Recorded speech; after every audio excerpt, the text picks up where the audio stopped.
سڵاتان لێبێ و پاشیفتان باش لە هەر شوێنەکەن ئەم شەویش لەگەڵتانین بە کۆمەڵێک بابەتی نوێ بۆ هیوای ببێتە جێگای سوودی هەموو لایەکتان و چەندتەوەرێکی تایبەتمان دەبێت کە ئەویش لە بابەتی ئاینی تەندروستی هونەری. بەر لەوەی بچێن لای تەوەر و بابەتەکانمان باس لە بڕیار و هەواڵێکی نوێ دەکەین بۆ خەڵکی پارێزگای دهۆک کە ئەویش بەپێی بڕیاری سەرپەرشتیاری لیژنەی مۆلیدەکان کە ئەویش زیادکردنی کارەبا یاخود پێدانی 24 کاتژمێر کارەبایە با خەڵکی شاری دهۆک لە بەرامبەر زیادکردنی ئەو کاتەش بڕێک پارەی زیادە وەردەگیرێت. خەڵکی دهۆکیش دڵخۆشن بەم هەواڵە و داوا دەکەن پاش مانگی ڕەمەزانیش ئەم بڕیارە هەر بەردەوامی هەبێت. پێکەوە زانیاری زیاتر وەرەگرن.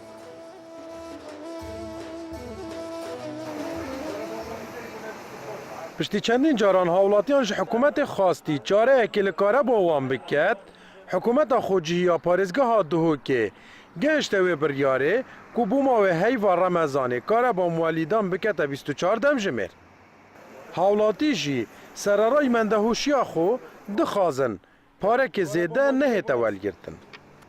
Em hezkîn piştî Remezanê jî her hosabit. Ne hema bez bu Remezanê kareba walîdayê çêbî û hema bêjit 24 demjimêr. Em hezkîn piştî Remezanê jî hema her hosabin. والله خوش ولا راستی افا كهرباء 24 ساعتي ما يفيدانش حكمتها هي كهرباء عام جروجا جبيت بتا 24 ساعتي هاری کاری خودان والدای بکن و گازوایل بدنی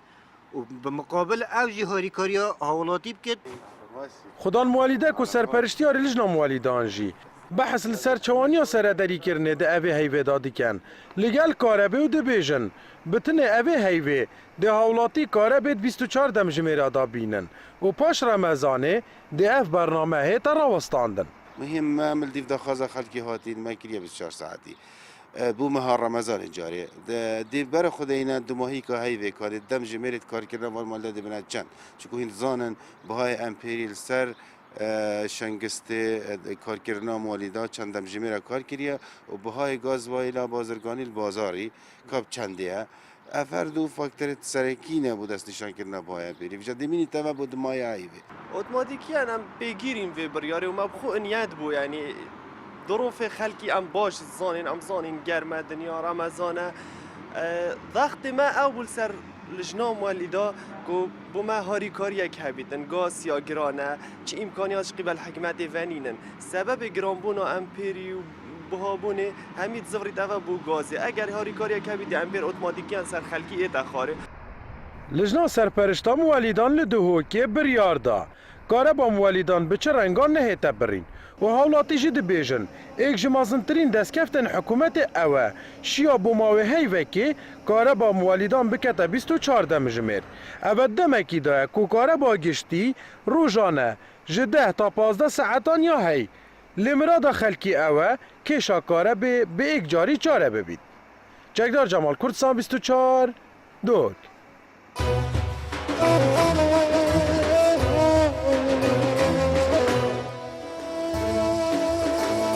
ئەچیناتەوەری ئاینی پاشیف کە ئەویش باس لە پێویستی پاراستنی نهێنی خەڵک و داپۆشینی کەم و کوڕیەکانیان زۆر جار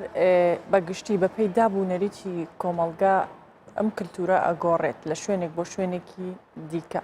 بەڵام ئەوەی کە بۆ هەموو کەسێک گرنگە بێگومان کاتێک باسی نهێنێکی خۆی لای کەسێکی دیکە دەکات و پێی دەڵێت بانهێنی بێت ئەیترەکەوێتە سەر ئەو کەسە چەندە ئەم ڕێنمایە جێبەجێیەکایان چەندە هەوڵەدات کاتێک کە شتێک ئەبینێت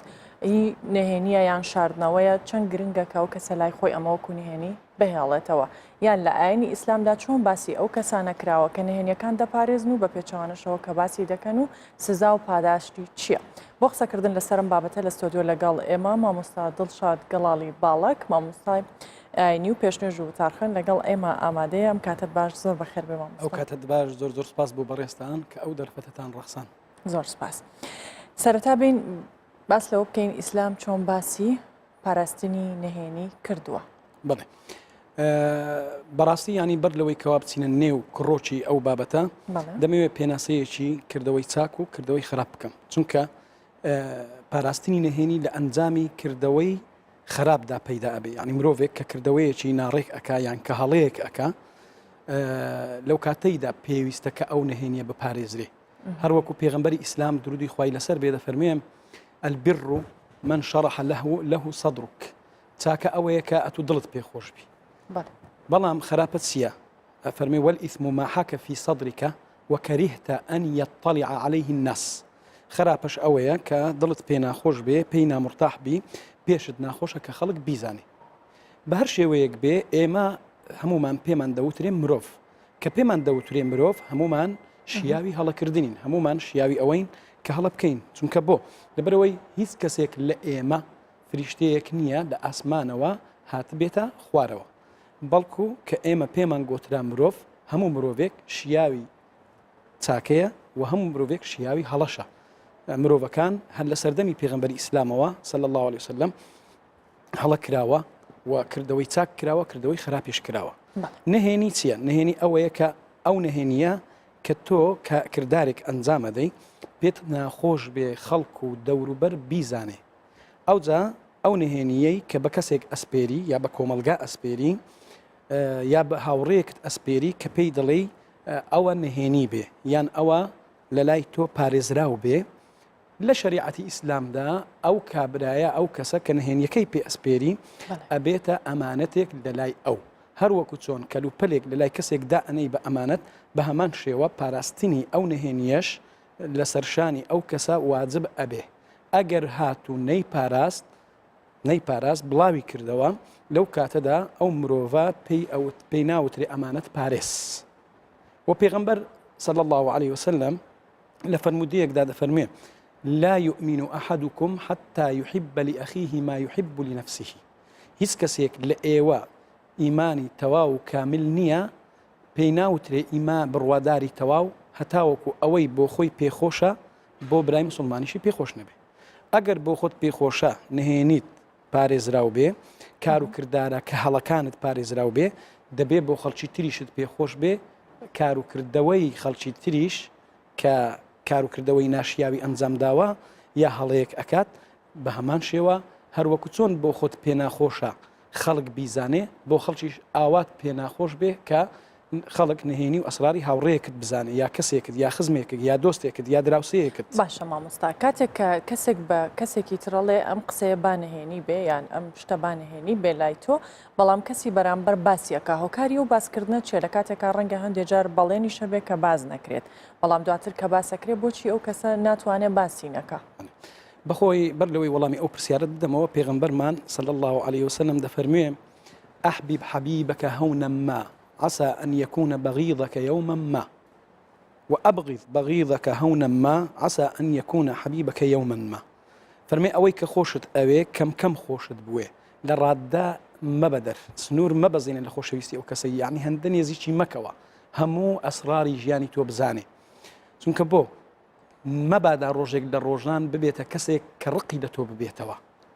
جان ئەوەی کە هەمووی لەلای یعنی ئەوەی بەوت سپاردووە نهێنیەکان و وردیاتی ژیانی تو کە دەزانێ مەبادا پەرت و بڵاوی بکاتەوە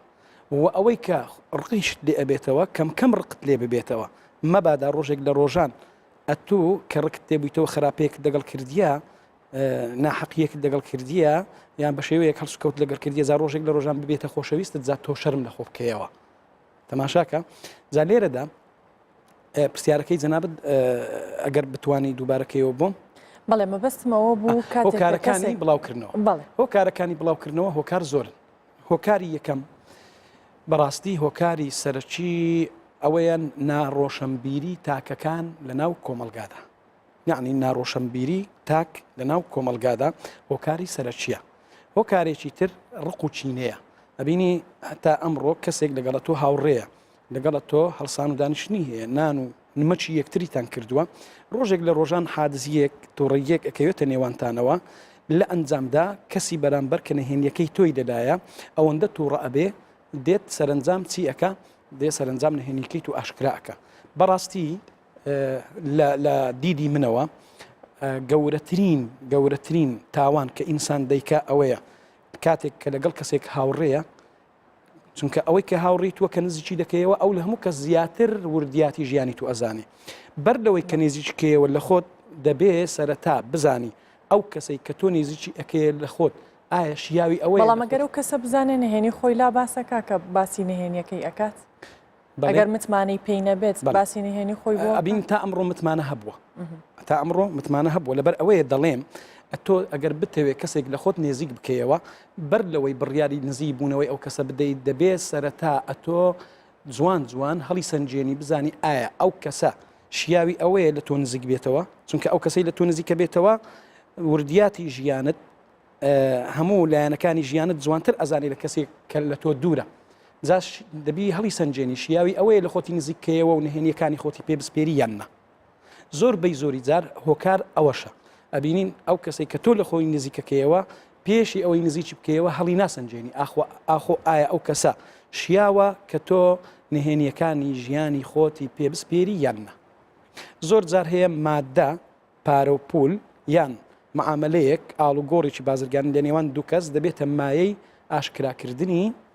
نهێنیەکان زۆر جار کێشەی کۆمەڵایەتی دەبێتە مایەی ئاشکراکردنی نهێنیەکان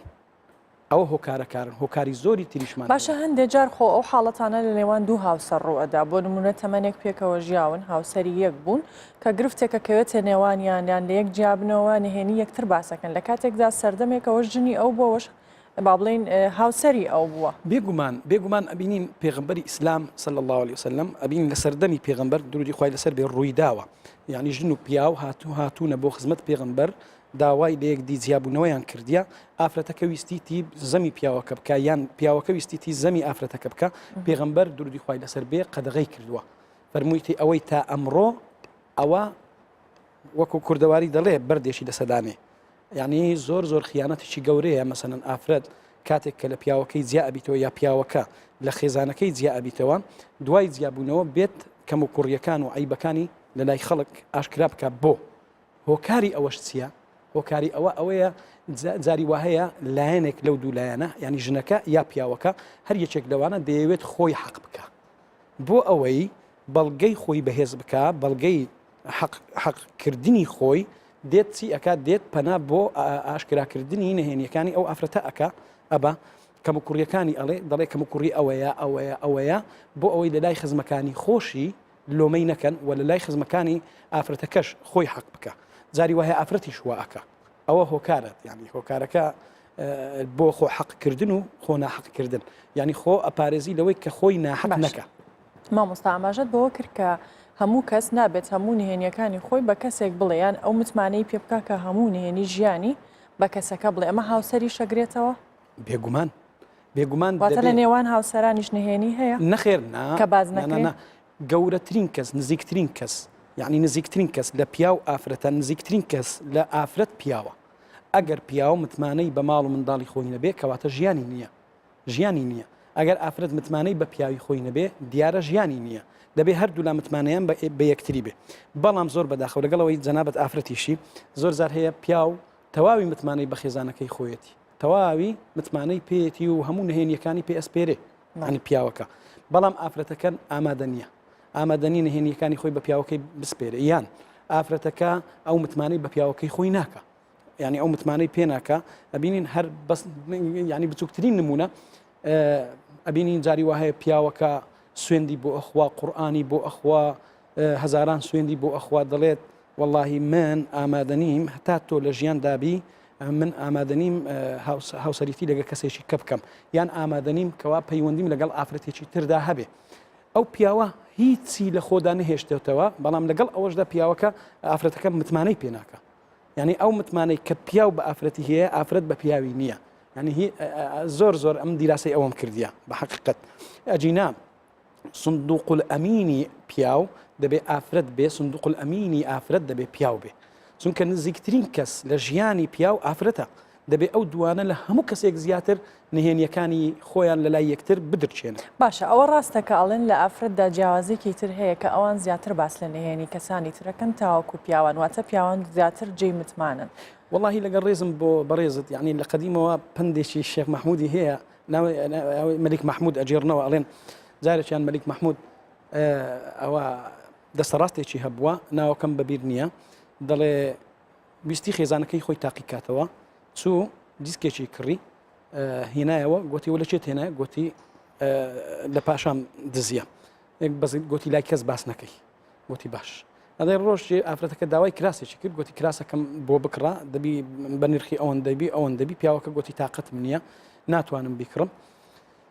گوتی دەناوەڵا ئەوەی کە هەیتم یان هەیتت لە لای من ئەو نهێنی ئاشکرایەکەم ئێستا ئەسمەدەری هاوارەکەم ئەڵێم پیاوی من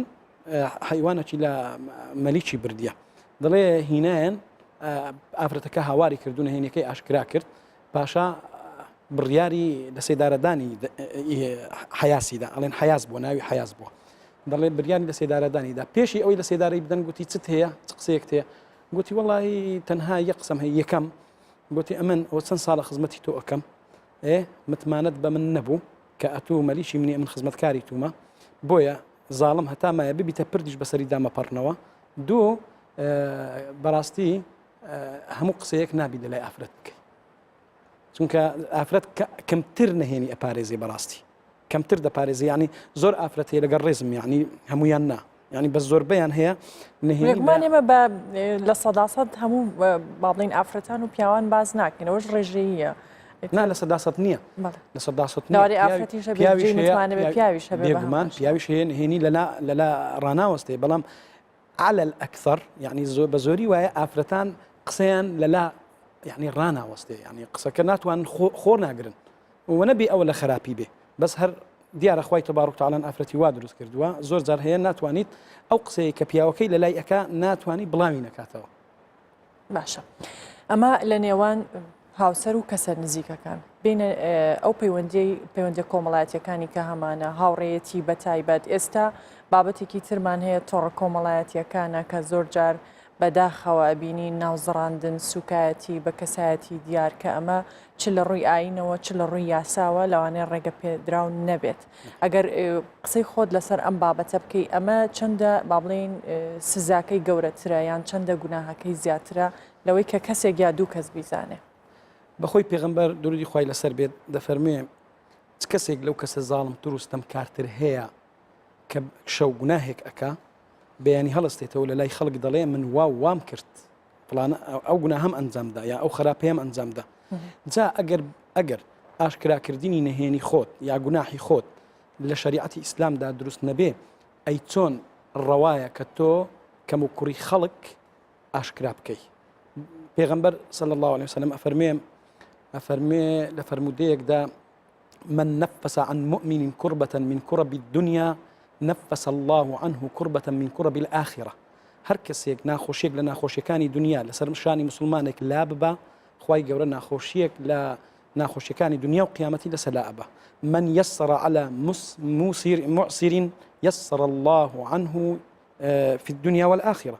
کەسێک کەوا باری گرانی مسلمانێک سوک بکە باری شانی مسلمانێک سوک بکە خوای گەورەش باری شانیوی سوکەکە دەفەرمێ من سەتر مسلما ستره الله يوم القيامة هەر کەسێک مسلمانێک دا بپۆشێ لە ڕۆژی قیامەتدا خوای گەورە عیبیویش دا ئەپۆشێ لە دنیاشدا دا ئەپۆشێ بەڵام بە پێچەوانەوەشەوە هەر کەسێک عیب و کەم و کوڕی خەڵک ئاشکرا بکە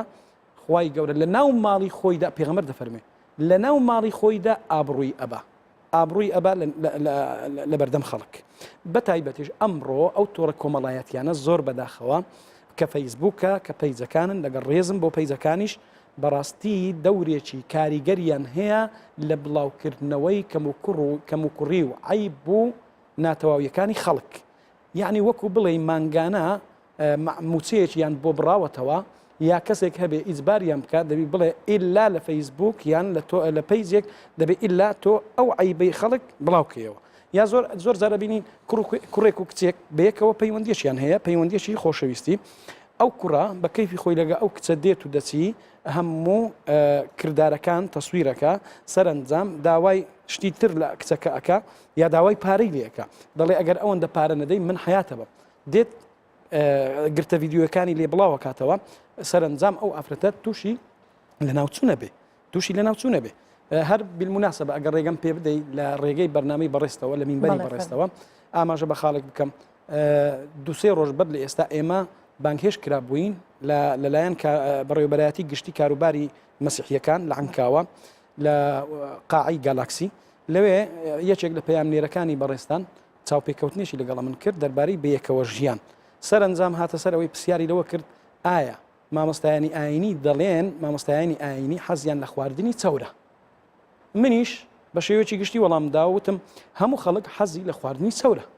هەموو خەڵک حەزی لە خواردنی چەورە، تەنها مامۆستایانی ئاینی جیاوازەکە ئەوەی مامۆستایانی ئاینی جوان دەخۆن مەبەستم لە چی بوو؟ مەبەستم لەوە بوو مامۆستایانی ئاینی بە شێوەیەکی طبی، پزیشکی، تەندروستی، شەرعی خواردن ئەخۆن، هەرچ خواردنێکی هاتە پێشیان نایخۆن و هەروەها ئەوەندە ئەخۆن کە قەناعەتیان پێدێ، هەر ئەوەندە ئەخۆن کە قەناعەتیان پێدێ. ئەگەر نا ئەگە بێ سەر خواردن ئەبینین لە کوردستاندا یعنی ئەوانەی کە پارە و سەروەت و سامان و ئیدی چەورایەتی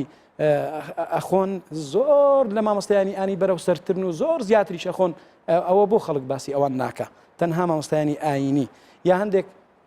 کە کوردستان 24 دای بەزان لە پەیجی خۆی لە کۆمنتەکان زۆر بێڕێزیان کرد بەڕاستی، یعنی لەگەڵ ڕێزم ئەوە نیشانەی ئەوەیە کۆمەلگەی ئێمە هێشتا زۆری ماوە تێبگا پێبگا بگاتە نەدیسەیەک. سبحان الله، یعنی ئەبینین خەڵکە کە کۆمنتە نووسێ یا لەسەر بابەتێک تەنها بیر لەوە ئەکاتەوە چۆن حیای ئەو کەسە ببە، چۆن ئابڕووی ئەو کەسە ببە، چۆن لە قیمەتی بێنێتە خوارێ، چۆن لە بۆچی بەو شێوەیە هۆکار چییە؟ هۆکار ئەوەیە ئێمە هێشتا وەکو وڵاتانی پێشکەوتوو نەگەیشتوینەتە ئەو ڕادەیەی کەوا بتوانین سوود لە تۆڕە کۆمەڵایەتیەکان وەربگرین. کۆمەلگایمە کە دێتە بەرچاوت لە تۆڕە کۆمەڵایەتیان کە تەماشا ئەەکەی وەکو بڵێ خەڵکە کەوتا، بەڵام کۆمەلگەی ئێمە مسلمانە، زۆر شەرمە، زۆر شت نابێ ئەزانی گرفتە کەسی لێرەدا لەگەڵ ڕێزم ناڵێم هەموو بەس بە زۆری وایە بانی ڕێگەم بدە و قسەیە بکەم. خەڵکی ئێمە نە لە بێدینی تەواو تێگەیشتە، نە لە دینداریش تەواو تێگەیشتە، یعنی بێدینەکەمان نازانی بێدینی بکە، بەدینەکەشمان ئەویش نازانی دینداریەکەی بکە. دە پێم بڵێ چۆن، پێم بڵێ بێ زەحمەت پێم بڵێ چۆن ئێستا من بۆ تڕۆنە مەسەلەن بێدینیە ئینسان ئارەق بخواتەوە وانە بێگومان بێدینی و نیە لە ڕوانگەی شریعەتی ئیسلام بێدینی وانە باش تاچی مسلمانی ئێمە دەچیت ئەوەندە دەخواتەوە تا خۆی دەکاتە گاڵتەجاری کۆمەلگا و تاوەکو سنوور ئەبەزێنێ بۆ سەر دەر و دراوسەیەکان. بەڵام تاچی ئەوروپی کە ئەخواتەوە گڵاسێک ئەخواتەوە خۆی شێت شوور ناکە وایە باش دینداریەکەش نازانین چۆن. پیاومان هەیە شەخصمان هەیە لە مزگەوت لە سەفی یەکەمی دوای ئیمام ڕائوەستی لە شەوانی ڕەمەزان اللهم یا حنان یا منان مرحبا یا شهر ڕەمەزان لە بەیانیەوە تا ئێوارە قۆڵ بڕینەکە شەویش دێت لە سەفی یەکەمە دینداری ئەکا بوختانەکە، دینداری ئەکا دووزمانی ئەکا، دینداری ئەکا عیبی خەڵک ئاشکرا ئەکا، دینداری ئەکا لە دوو کەم و کوڕیەکانی خەڵکە.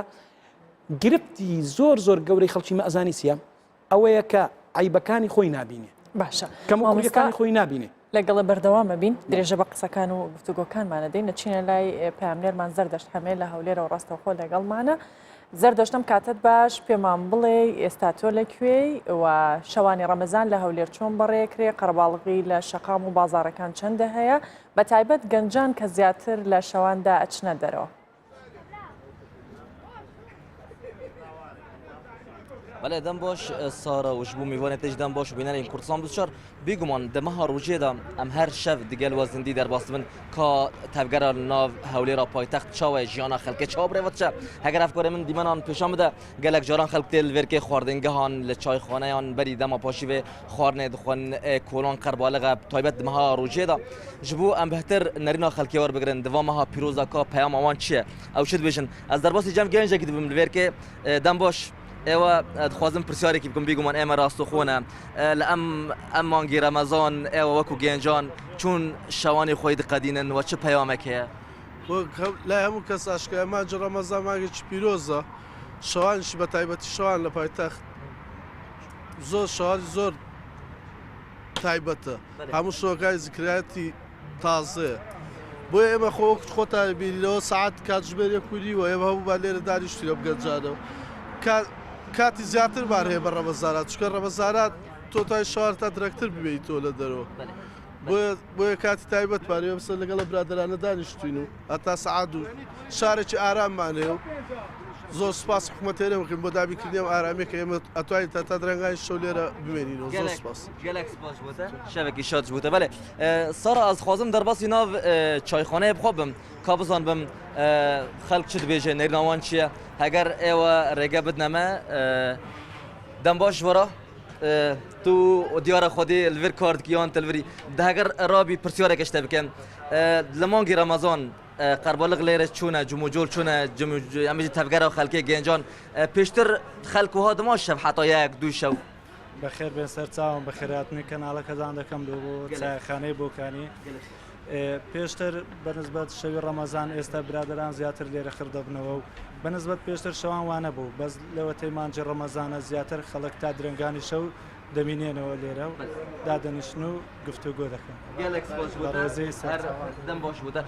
سارا ئەس بەتر دخوازم دەرباسی ناو چایخانەیە بم بێگومان لەوێرکێ قەربالغەیەک مەزنە بوو بەری نیو دەمژمێرەکە هەر قەربالغ بەتر بوو لەگەلە کەس دچنە پۆشی بێ دەخۆن وێرکێجی خۆرتەنە خوازم دەرباسی جەم وی خۆرتی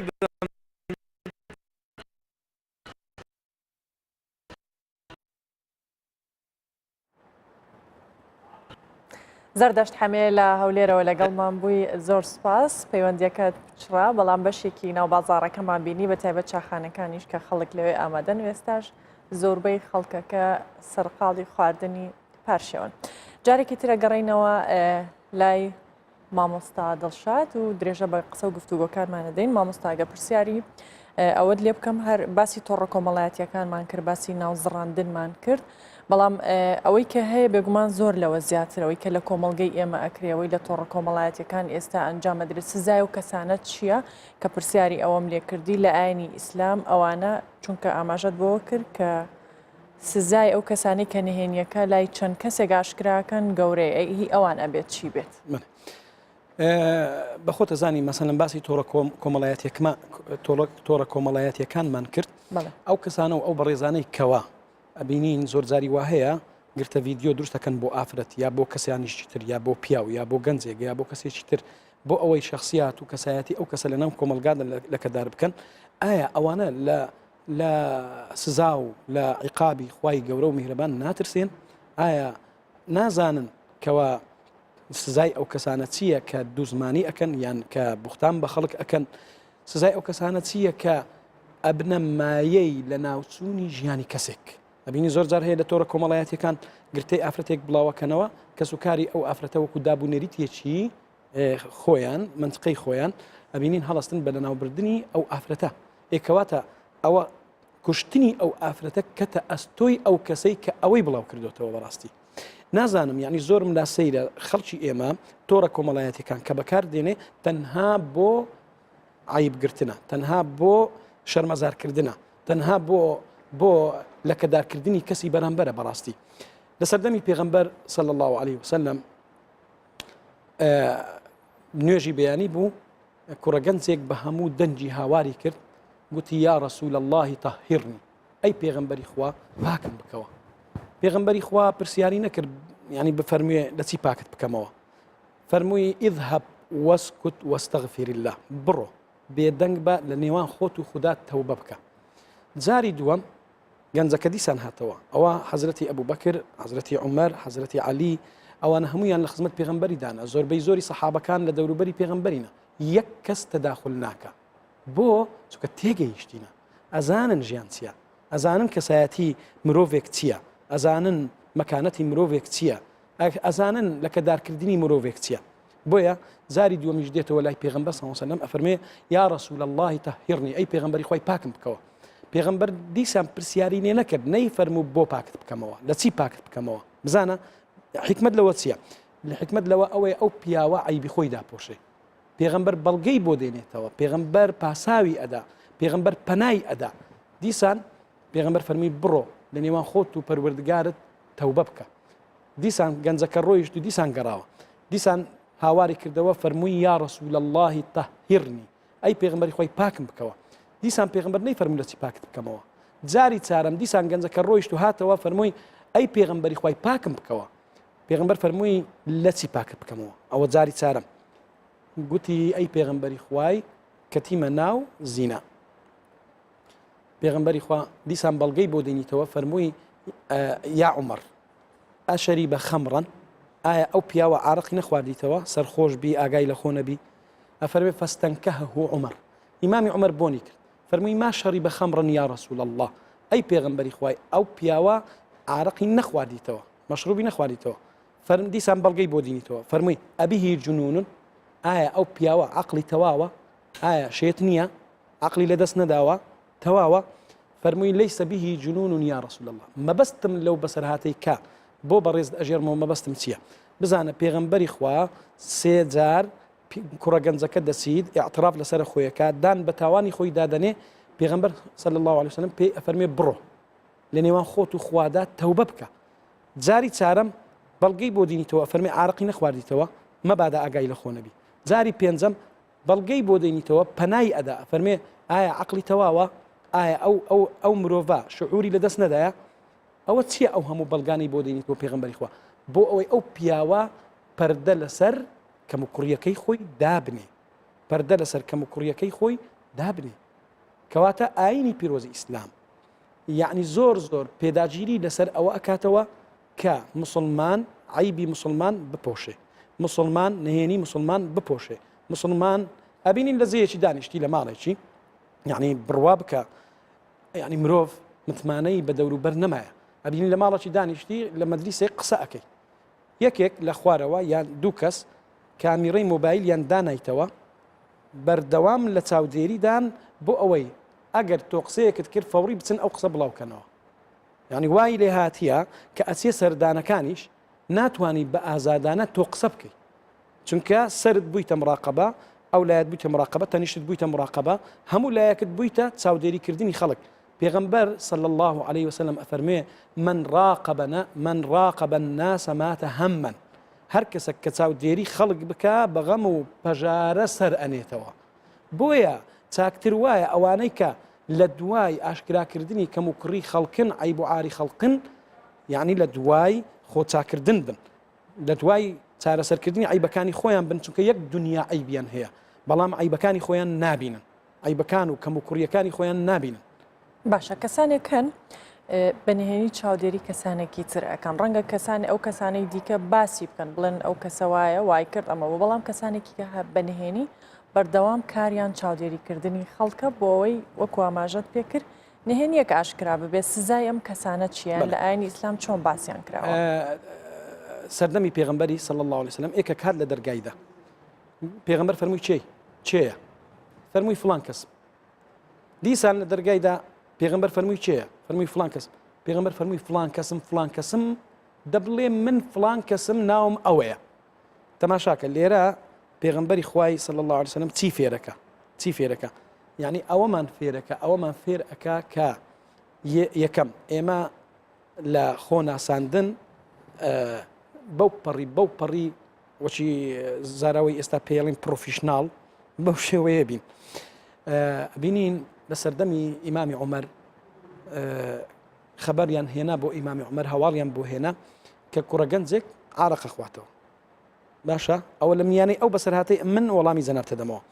ئیمامی عومەر چوو لەسەر دیواری خۆی ئاودیو کرد یعنی خۆی هاویشتە ژۆرێ فەرمووی چ دەکەی ئەی بێدین دوور لەخوا گوتی عارەقی خۆمەوە باشە گوتی لە خوای ناترسی گوتی یا عومەر ئەدیەت و لە خوای ناترسی ئەمن گوناحەکم کرد ئەتو سێ گوناحت کرد ئیمامی عومەر فەرمووی چ گوناحم کرد فەرمووی یەکەم خوای گەورە ئەفەرمێ یا ئەیها الذین آمنوا لا تدخلوا بيوتا غير بيوتكم حتى تستأنسوا وتسلموا على أهلها أي كومالي بروادارا ما تشونا مالك جگە لە ماڵەکانی خۆتان هەتاوەکو دەق الباب نەکەن و مۆڵەت لە خاوەن ماڵەکە وەرنەگرن فەرمووی یا عومەر ئەتو بەبێ مۆڵەت وەرگرتن هاتیە ژۆرێ ئیمامی عومەر فەرمووی تەواوە ڕاستە فەرمووی خوای گەورە ئەفەرمێ وەئتوا البیوتە من ئەبوابها لە دەرگان وەرنە ماڵان تۆ بەسەر دیواریدا خۆت ئاودیو کرد ئایا ئەوە گوناح نییە ئیمامی عومەر فەرمووی بەڵێ سێم فەرمووی یا عومەر خوا و پێغەمبەری خوای منیان پەردە پۆش کردبوو گوناهەکەی من نەهێنی بوو تۆ هەستای گوناهەکەی منت ئاشکرا کرد ئایا ئەوە پێچەوانەی شەریعەتی خوای نییە ئیمامی عومەر فەرمووی بەڵێ تۆ ڕاستەکەی من هەڵم لە میانەی ئەو بەسەرهاتەی وەڵامی بەڕێستم داوە دیارە ئەو کەسەی جارێکیان کوڕە گەنجێک بەرەو ڕووی ئیمامی عومەر دەهات بتە عارەقەکی وێ بوو کە دیتی ئیمامی عومەر بە دیارکەوت لە دڵی خۆیدا گوتی ئەی خوای گەورە ئەو نهێنیم بۆ بپارێزە لە بەردەم ئیمامی عومەر شەربی من تۆ بە ئەەکەم جارێکی تر ئەو هەڵەیە ناکە کە ئیمامی عومەر لێی نێزیک بووە ئەو گەنجە بۆنی میشتی لێ دەهات خوای گەورە بزانە بە گەورەی خۆی گوناهی ئەو گەنجەی پاراست کەم و کوڕی ئەو گەنجەی پاراست کەواتە ئێمە نابێ وەکو بەڕێزتان فەرمووتان نابێ بە دوای ئەوەی بین ئاخۆ چ کەسێک ڕۆژێک لە ڕۆژان هەڵاکە چ کەسێک گوناحێک ئەکا یا تاوانێکەکە ساڵانی ڕابردوو دوسێمان لە ماڵی ئێمە بەرەو خواردتر کوڕە گەنجێک دەزانی چوو بچی کردبوو چوو بۆ بەسەر بانی خۆیدا ینی بەسەر خانی خۆیدا چوو بۆ لای بانی ماڵی دراوسەیەکەی ئەو جا بنێکی دە تەزجیلێک کردبوو تەزجیل یعنی ئەو تەزجیل دەزانی چیوە نییە لەسەر بانی شۆڕی کرد بۆ خوارێ لەو ناو ماڵەکەی کاکە ئەتو لۆوە ئەەکەی وەڵا لەوەی بزانم چەڵێ باسی چەکن ئەوە تێگەیشتن نییە ئەوە دواکەوتویە ئەوە یعنی بەڕاستی دواکەوتویە لە هەموو تین و توێژەکان خەڵکێک هەیە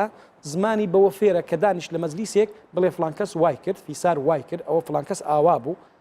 برام خوای گەورە پۆشیتی خوای گەورە پەردە پۆشی کردیە تۆ بۆ پەردە پۆشی ناکەی باشە هەر یەکێک لە ئێمە سبەینی هەڵەیەک بکەین ئایا پێمان خۆشە خەڵک بێت کەم و کوڕی و عیبیما ئاشکرا بکات لە پێش خەڵک کەسایەتیمان بشتێنێ حیامان بڕژێنێ بێگومان پێمان خۆش نییە کەواتە ملزەم نیم بەوەی کە ڕۆژێک لە ڕۆژان کچێک و کوڕێکم دیتن لەو مەدانە لەو چۆلاییە جاخەریکی هەرچ بن یعنی بە هەرچی کاری خەریک بن ملزەم نیم بەوەی هاوار بکەم بڵێن ئەی خەڵچینە وەرن فلان و فلان ئەوە ئەو گوناحەیەکەن ئیسلام ڕێم پێ نادا ئەوە تەنیا ئافرێتی کاتە خزمەت پێغەمبەری خوای صلی الله عليه وسلم کە یعنی لەگەڵ پیاوێکدا کۆبوو بۆەوە بەنا شەرعی گوتی ئەی پێغەمبەری خوای من زینام کردیە هاتیمە حدم لێ دەربکە حدەکەشی چ بوو تەبانەوە دیارە لە ئیسلامدا دیارە گوتی پێغەمبەر فەرمووی نا ڕاست ناکەی وان نییە بڕۆ دیسان هاتەوە فەرمووی ئەی پێغەمبەری خوای من زینام کردووە پێغەمبەری خوا صلی الله عليه وسلم فەرمووی نەخێر ڕاست ناکەی وان نییە ئیمکانە تۆ ئاگاد لە خۆ نەبی دیسان جاری سێم فەرمووی یا رسول الله زینام کردیە و حملیشم هەیە پێغەمبەری خوا فەرمووی بڕۆ حملەکەت دانێ ئەو جاوەرەوە يعني ئافرەتەکە چۆوە حملەکەی دانا هاتەوە باش فەرمووی یا رسول الله ئەوە من زینام کردیە و ئەمن هەمان ئافرەتم کە هاتبوومە خزمەتت ئەوە تێ ئەوە منداڵەکەشم هینە فەرمووی بڕۆ لە مەمچی بکەوە یعنی لە شیری بکەوە طبعا لە شیرکردنەوە چەندە والوالدات يرضعن أولادهن حولين كاملين طبعا 2 ساڵەوە نییە باشی 2 ساڵ ئەو ئافرەتە سەر لە نوێ هاتەوە لێرە مەبەستم چێ لێرە بزانە پێغەمبەری خوا فێرمان ئەکا کە ئێمە پەردە لەسەر کەم و کوڕی خەڵک دابنین کەم و کوڕی خەڵک ئازایەتی نییە لەوەی کە من عیبێکم لە تو دیت بچم لە ناو خەڵکدا باس بکەم پاڵەوانیەتی نییە من کە کەم و کوڕیەکی توم دی بچم لە ناو خەڵکدا باس بکەم چونکە لۆ لەبەرەوەی بەخۆشم عیبم هەیە بەخۆشم کەم و کوڕیم هەیە زۆر بەداخەوە تۆڕە کۆمەڵایەتیەکان یعنی کراینە گاڵتەجاری خەڵکێک بە نامەسئولانە کۆمنت دەنووسێ شت بڵاو دەکاتەوە شتی نامەسئولانە بڵاو کاتەوە هەر بەسیترین نمونە بۆ بەڕێز بینەوە ئێستا مامۆستایەکمان هەیە کەناڵێکی هەیە شەوانە خزمەت بەو خەڵکە ئەکا کەسانێک هەن دەستێک هەیە مراقبە ئەکەن چاودێری ئەکەن بۆ ئەوەی ئەو مامۆستایە بزانن ئەو مامۆستایە چ قسەیەکی هەڵاکە ئەو گرتە ڤیدیۆی لەناو هەموو قسەکانی مامۆستا دەردێنن دێن لە تۆڕە کۆمەڵایەتیەکان بڵاوی ئەکەنەوە یا لەگەڵ ڕێزم یعنی هەموو چین و توێژەکانمان وانە ئەو کەسانی کە ڕۆشن بیریشن ئەو کەسانی کە خۆیان بە ڕۆشن بیریش ئەزانن لەگەڵ ڕێز و احترامم بۆ ئەوانیش سنووری مرۆڤایەتیان تێپەڕاندیە نمونە یەکێک یعنی کە ئێستانەکە گرتە ڤیدیۆیان بڵاوەکاتەوە یعنی بەڕاستی ئاماژەی پێکەم لێرە لە کەناڵی ئێوە یعنی ئامۆژگاری ئەەکەم نەسیحەتی ئەەکەم واز لەو کردەوەی بێنێ دێت گرتە ڤیدیۆیەکانی مامۆستایانی ئاینی دەینیت تعلیقاتی لەسەرەکە جاجاری وایە سمێڵێکی بەخۆوانێ لا سمێڵی دێتە خوارێ گاڵتە بە مامۆستایانی ئاینی ئەەکە جا بەڕاستی ئێستا ئیمکانە گوێ لێ من بی مەبەستم لە حەمکۆیە بەڕاستی ئەوەی حەمکۆ ئەیکات شیاوی ئەوە نییە بەڕاستی ناوی کەس ئێمە ینی بە ئەوەلی ئەوان نەسیحەت کەین ئامۆژگاریان کەین بە ئەوانە خۆیان چاپکەن کە خۆیان بە ڕۆشن بیر ئەزان ینی خۆیان بە ڕۆشن بیر ئەزان هەندێک کۆمنت ئەبینین لەسەر مامۆستایانی ئاینی لەسەر یعنی کە مامۆستایانی ئاینی پێشڕەوی کۆمەلگان هەندێک خەڵک کە کۆمنتیان ئەبین واللهی ئێمە وابی دەکەینەوە کە ئێمە لە وڵاتێکدا ئەژین کە تەنها غەیرەدینی لێیە کە تەنها یعنی بێباوەڕی لێیە نازانم ئەوە مرۆڤایەتی لەکوێیە ئەوە ویژدان لەکوێیە ئەوە ئینسانیەت لەکوێیە ئەوە تێگەیشتن لە شوێیە نازان. بەڵێ مامۆستا دڵشاد گەڵاڵی باڵک پێشنێژ و تارخێن زۆر سپاس بۆ ئامادەبوونێت. سپاس بۆ بەڕێزی شتان، سپاس بۆ ئەو بانگهێشتنکردە، هیوای سەرکەوتن و سەرفرازیتان بۆ ئەخوازم کە ئێوە خۆتان ماندوو ئەکەن بەو نیوەشەوە لە خزمەتی خەڵکدانە و پەیامی مامۆستایانی ئاینی ئەگەیەنن بەو خەڵکە. خی گەورە سەربەرزی دنیا و قیامەتتان بکەن. زۆر سپاس مامۆستا، دەستخۆش، زۆر بەخێر بێ. بەڵێ بەڕێزان پێکەوە زانیاری وەرەگرین لەسەر ئازادی ئاینی لە ئێران و سعودیا بەتایبەت.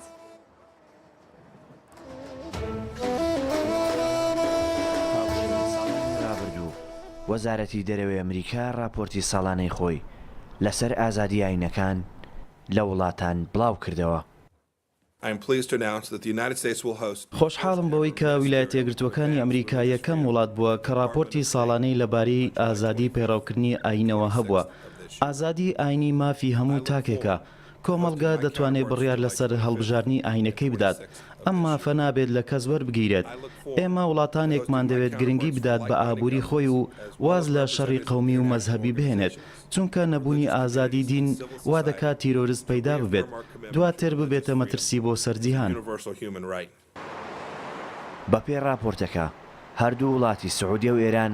خراپترین شوێنی جیهانن بۆ پەیڕەوکردنی ئازادی ئاینەکان. لە راپۆرتەکەدا هاتووە لە ئێران پێکاتەکان مەترسیان لەسرە، چونکە بە بیانووی تۆمەتی سیاسی سەدان هاوڵاتی لە ئاینەکانی کریستیان و زەردەشتی و سوننە مەزهەبەکان زیندانی کراون و حکمی لە سێدارەدانیشان بۆ دەرچووە لە کاتێکدا ئەوانە تەنها مافی ئازادی ئاینیان ویستووە. لێکۆڵینەوە کراوە بۆ 200 وڵاتی جیهان سەبارەت بە چۆنێتی ڕەوشی ئازادیەکانی مرۆڤ بۆ هەڵبژاردننی ئاین. لەو نێوەندەشدا سعودیە و ئێران و چین و میانمار و رووسیا و پاکستان و کۆریای باکوور بە خراپترین وڵاتی جیهاندا دەنرێن کە ئازادی ئاینی تایاندا لە ئاستێکی خراپدایە. بەپێی یاسای نێودوڵەتی کە لە ساڵی 1992 لا نەتەوە یەکگرتووەکان پەسەند کراوە، هەموو تاکێک مافی هەڵبژاردننی ئاینی هەیە. لەو چوارچێوێژدا وەزارەتی دەرەوەی ئەمریکا هەموو ساڵێک راپۆرتی ساڵانەی خۆی لە سەر ڕەوشی ئاین لە 200 وڵاتی جیاواز دەخاتە ڕوو.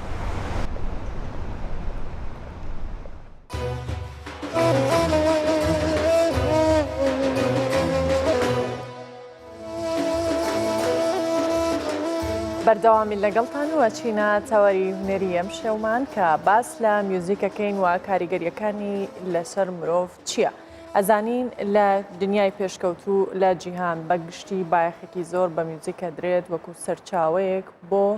گرنگیدان بە لایەنی دەرونی مرۆڤ، وەکو چارەسەری پزیشکی، وەکو ئارامکردنەوەی دەرونی مرۆڤ. بەڵام ئێمە هەوڵە دین لە تەوەرێکدا زیاتر زانیاری بخەینە ڕوو لەسەر کاریگەریەکانی میوزیک لەسەر لایەنە دەرونیەکە و لایەنە جەستەیەکەش بە هەمان شێوە بە میوانداری دکتۆر جەنگی جەلال خۆشنا و پسپۆڕی بواری موزیک. زۆر بەخێربەی دکتۆرم، کاتت باش.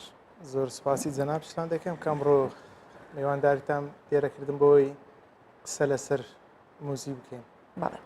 دکتۆر، سەرەتا ئەپرسم میوزیک چەندە کاریگەری لەسەر مرۆڤ هەیە؟ ڕاستی ئەمە هەر کەسێک کە بوێ فێرە مۆسیقابی یاخود ئەو کەسانی کە حەزیان لێیە دەبی سەرەتا بزانن سوودی موزیک چیە یاخود زیانی چیە یاخود هەلا هەڵ ببارێکی تردا بۆ ئێ بزانین کاریگەریەکەی چیە. بەڵێ ئەو کەسانێک کە دێنە لای من کە خۆیان فێرە موزیک دەکەن سەرەتا دەڵێم پێویستە تۆ بزانی موزیک چییە بۆی بتوانی تێکەڵەوی لەگەڵی بۆی بتوانی ئیبداع لە کارەکە بکەیت. ئێمە پێناسێکی بچووکەیە بەڵام پڕواتایە دەڵێم موزیک خۆراکی ڕوحە. واتای چی خۆراکی ڕوح؟ ئەگە بێت ئەو پێناسە شی بکەینەوە دەزانین کاریگەری مۆسیقاچیە لەسەر مرۆڤ. کاتێک گوێ لە مۆسیقا ڕادەگرین یاخود مۆسیک دەژەنین ئەو دەنگە لە ڕێی گوێەوە دەبیستین ئەمەلێکی کیمیایی ناو جەستەی مرۆڤ ڕوو دەداتن. هۆرمۆنەکەی ناو جەستەی مرۆڤ پێی دەڵێن دۆپەمین. ئەو دۆپەمینە تەحفیز دەبی زیاد دەکاتن، ڕوح ئارام دەکاتەوە. چەند هۆکاری تر هەیەکەوە ئەو هۆرمۆنە زیاد دەکە. بۆ نمونە ئەگەر ئەو کەسانێک کە کحولەکان دەخۆن یاخود موادی مخدر حەشیشە تریاکە یاخود جغارە کێشان نێرگەلە دۆپەمین زیاد دەکە ناو جەستەی مرۆڤ بلوێ خەڵکەکە بە دوو ئارامکەرەوە دەگەڕێ ئەوە مۆسیقایە تەنها بەبێ ئەوەی زیانی هەبی لە ڕێ جێەوە دەچیتن ئەو دۆپەمینە زیاد دەکا جەستت ئارام دەکاتەوە بۆیە ئەگەر بزانی لە خەستەخانەکانی کەسان کە نەخۆشی دەرونیان هەیە مۆزیک تایبەتیان لۆ لێ دەدەن کەوا ببیستن بۆی ئارام بنەوە ئەوان هەندێک حەبی مهدی وەردەگرن لەوەی تەحفیزی ئەو دۆپەمینەبی بەبێ ئەوەی حەبەکەی وەگری لە ڕێی مۆسیقا ڕۆحی ئارام دەبێتەوە کە ئەمەش دەزانین ئێمە مرۆڤلەوتی دروستبوونیەوە بە دوای ئارامکەرەوە دەگەڕێت تۆ کە نوێژ دەکەی یاخود کە بۆ منە لە دوو سەرۆت و سامامی دایمەن دەتەوێت ئارام بی موزیک هۆکارەکە لە ڕێی جێەوە بەبێ ئەوە هیچ زەرێکێبی ئارام دەبێەوە کە ئارامیش بیەوە تۆ زەخت سوکەری لاحی دڵ جەرگ هەمووی جەستەیەکی تەندروستت پێدەبەخشێت باشە کاریگەریەکانی هەمووی باشە بینە سەر دەنگی هۆڕینی ئۆتۆمبیل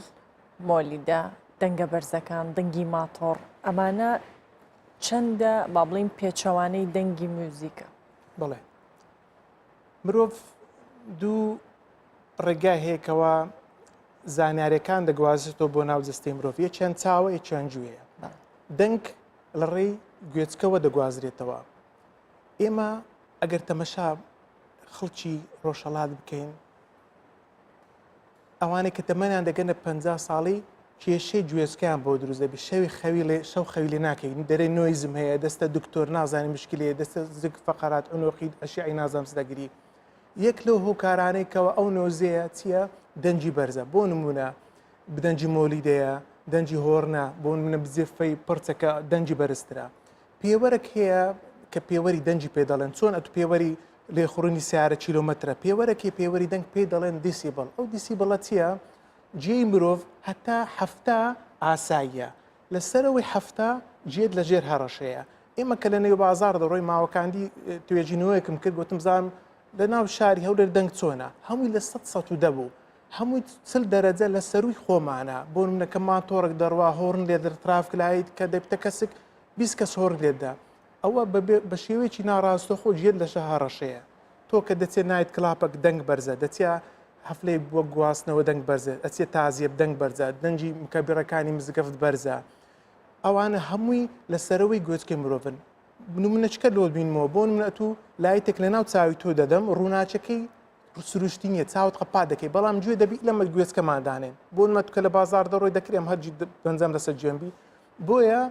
دەبێت خۆت بپارێزی لە دەنجی بەرز بۆیە ئەو ئافرەتانی کە مجەفە بەکاردێنن یاخود مسەجلی بەرز ناو سیارە دەبی زۆر ئاگاداربی ئەوە هۆکارەکە نۆیز دروست دەکات لەسەر جێ پێچەوانەی مۆسیقایە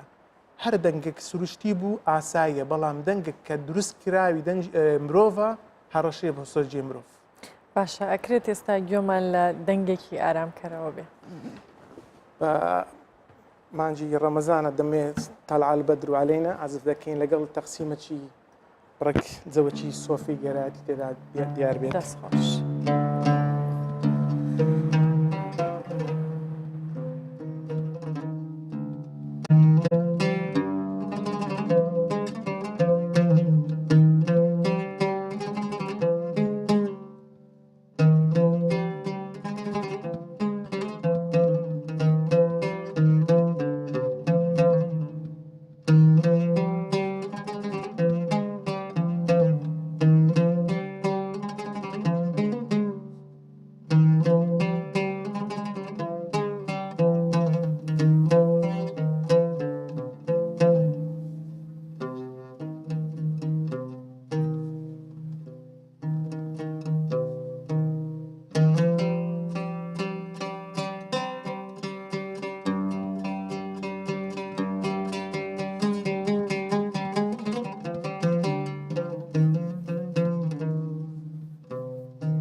باس لە پەیوەندی نێوان موزیک و ئاینەکان بکەین ئەو پەیوەندی کە هەیە چۆنە و چییە؟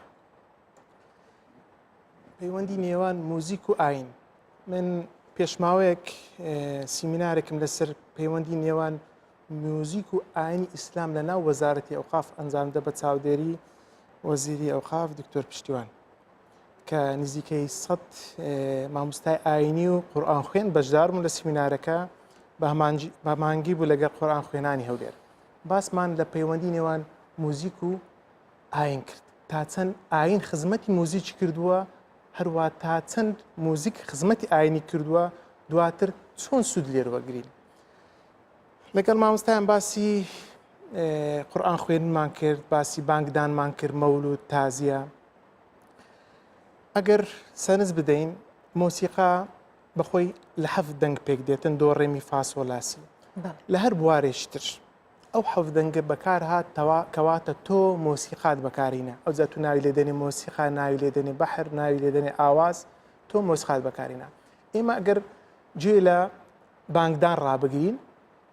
بۆ نمونە ئەوانەی کە لە تورکیا ئێستا بۆ نمونە بانگدەن بڕوانامەی دوبلۆمیان هەیە لە مۆسیقا کەسێکی ئاسایی بۆ نییە بچی بانگدا لەبەر ئەوەی کە تو ئەو دەنگە بڵاو دەکەیەوە 4-5,000 کەس گوێ لە دەنجی تۆ دەبێت پێویستە ئاوازێک بێ ئەو ئاوازە ئەو خەڵکە ڕاکێشی بۆ ناو مزگەف نەک کە تۆ بانگەکەی دەنگەکی نەشازبی خەڵکەکە بڵێ ئەو دەنگە چییە ئاینەکە ناشرین بکەیت بۆیە پێویستە بۆ نمونە سبەینان کە بانگ دەدەیت زۆرە ئاوازێک بێت کە تو بە جۆش بێخی بۆ واتە جیاوازی لە نێوان موزیکی ئەکادمی و نائەکادمی هەیە بۆ نمونە کەسێک بە شارەزایی خۆی وەکو ئاماژەت بۆ کرد بانگەدا کەسێک بە شێوەیەکی ئەکادمی لێرە باسی ئەومان کرد لەگەڵ بەڕێبەرەوانی وێندەر کەوا لێرە دەوریان بۆ بکرێتەوە بلفە لێستە دەوریان بۆ کرایتەوە کەوا بۆ مەسبێنان دەکرێت بە مقام عەجەم بانگ درێتن نیڕوانان بە حیجاز مەسەرەن شەوان بە نەهاوان ئەو مقامانە کە جێ دەبی هەر یەک و کاردانەوەی کیمیایی بۆ نمونە یەکیان جۆشت دەکە یەکیان ئارامت دەکە یەکیان خاو دەبیەوە بۆیە پەیوەندی ناو مۆسیقا ئەوە دەمە لێرە ئەوە باسکەم خۆم من زۆر سوودم لە قورئان خوێنەکان وەگرتووە لەبەر ئەوەی ئەگەر ئێستا بزانی پێش بڕجێی قورئان خوێنەکان هەیە کە چێ زۆرترین گۆڕینی مقامات بەکاردێنی بۆ من دەستنتاران لە مەسر لە هەولێر تۆ دەتوانی موزیک ژێنەکان توان ئێستاوە لەبەر مقاماتەکانی مۆسیقا بەکاردێت بە هەمان شێوە قورئان خوێنەکانیش سوودیان لە دەنگەکانی مۆسیقا وەرگرتووە بۆ نمونە دەچێت تازی کەسێک مەسەرەن گوێ لە قورئان خوێنەکە دەنجی زۆر خۆشە کەسەکە لەوێ لەوانەیە لە تازە ساعتێک دانیشی لە بەدەنجی ئەو قورئان خوێنە پیتەکانی قورئان بە جوانترین شێوە ئەوە دەکات کا ئەتو دەنگێک دێنی کابرا دەنجی خۆشنە دێ پیتەکانی قورئانی بەبەرجێی خەڵک دێنی خەڵکەکە ئیسعاز دەبی بۆیە پێویستە ئەو پەیوەندی هەبی لە نێوان موزیک ژێنان و قورئان خوێنان ئەو ینی ئەو دووچینە زیاتر لێک نزیک بن وا پێشنیاریش دەکەم لە پەیمانگەی نەرجوانەکان بۆ نمە سوود لە قورئان خوێنەکان وەرگیرێ هەروە لە ناوەندە پسپۆرە ئاینیەکانیش سوود لە مۆسیقا وەرگیرێت چۆن لە تورکیا و لە مەسر و ئەوانە کە دەرسی مۆسیقا دەخوێنن بۆ ئەوی دەنگەکانی مۆسیقا یاخود ڕۆلی هەبی مۆسیقا لە بەڕاوکردنەوەی ئاینی ئیسلام بەڵێ لەگەڵ بەردەوامە بین دکتۆر جەنگی ئەچینە لای پەیامنێرمان ئیسلام یوسف لە دەروازەی سنووری ئیبراهیم خەلیل لەگەڵمانە و لەوێ لەگەڵ شۆفێرانی بار هەڵگرە ئیسلام ئەم کاتت باش پێمان بڵێ شۆفێرەکانی کە ئێستا لە ڕێگەن یان سەفەریانەیە چۆن پارشێوەکەن یان ڕەمەزان چۆن بەڕێەکەن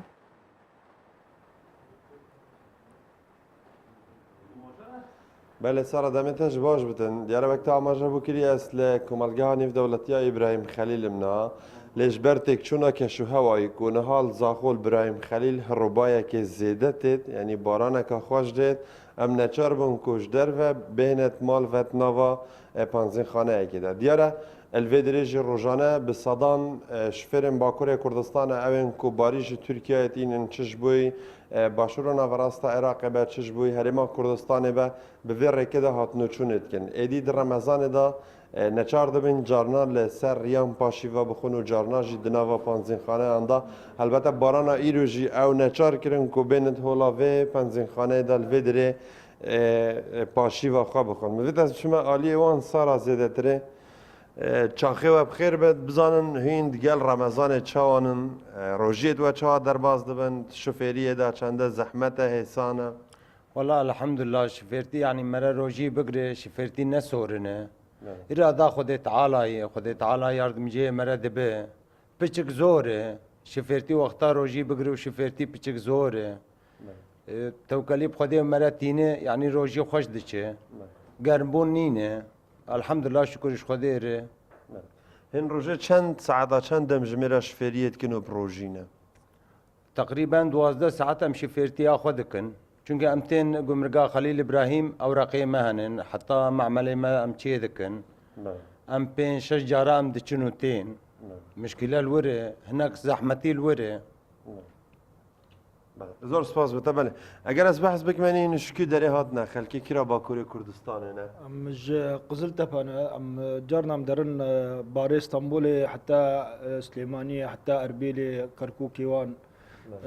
بس زحمتي ما حبكي قمرقا ابراهيم خليل حتى معملة ما دردك مدرن الكسي مدرن معملة جي حبكي هنا قوان جاميرن هنا قوان يعني بروجي هنا قوان تقصير ناكن هنا قوان جي ما نانرن يعني برقرة بالغي او جي روجينا او جي علي كي حقلينا امجي برقرة بالغا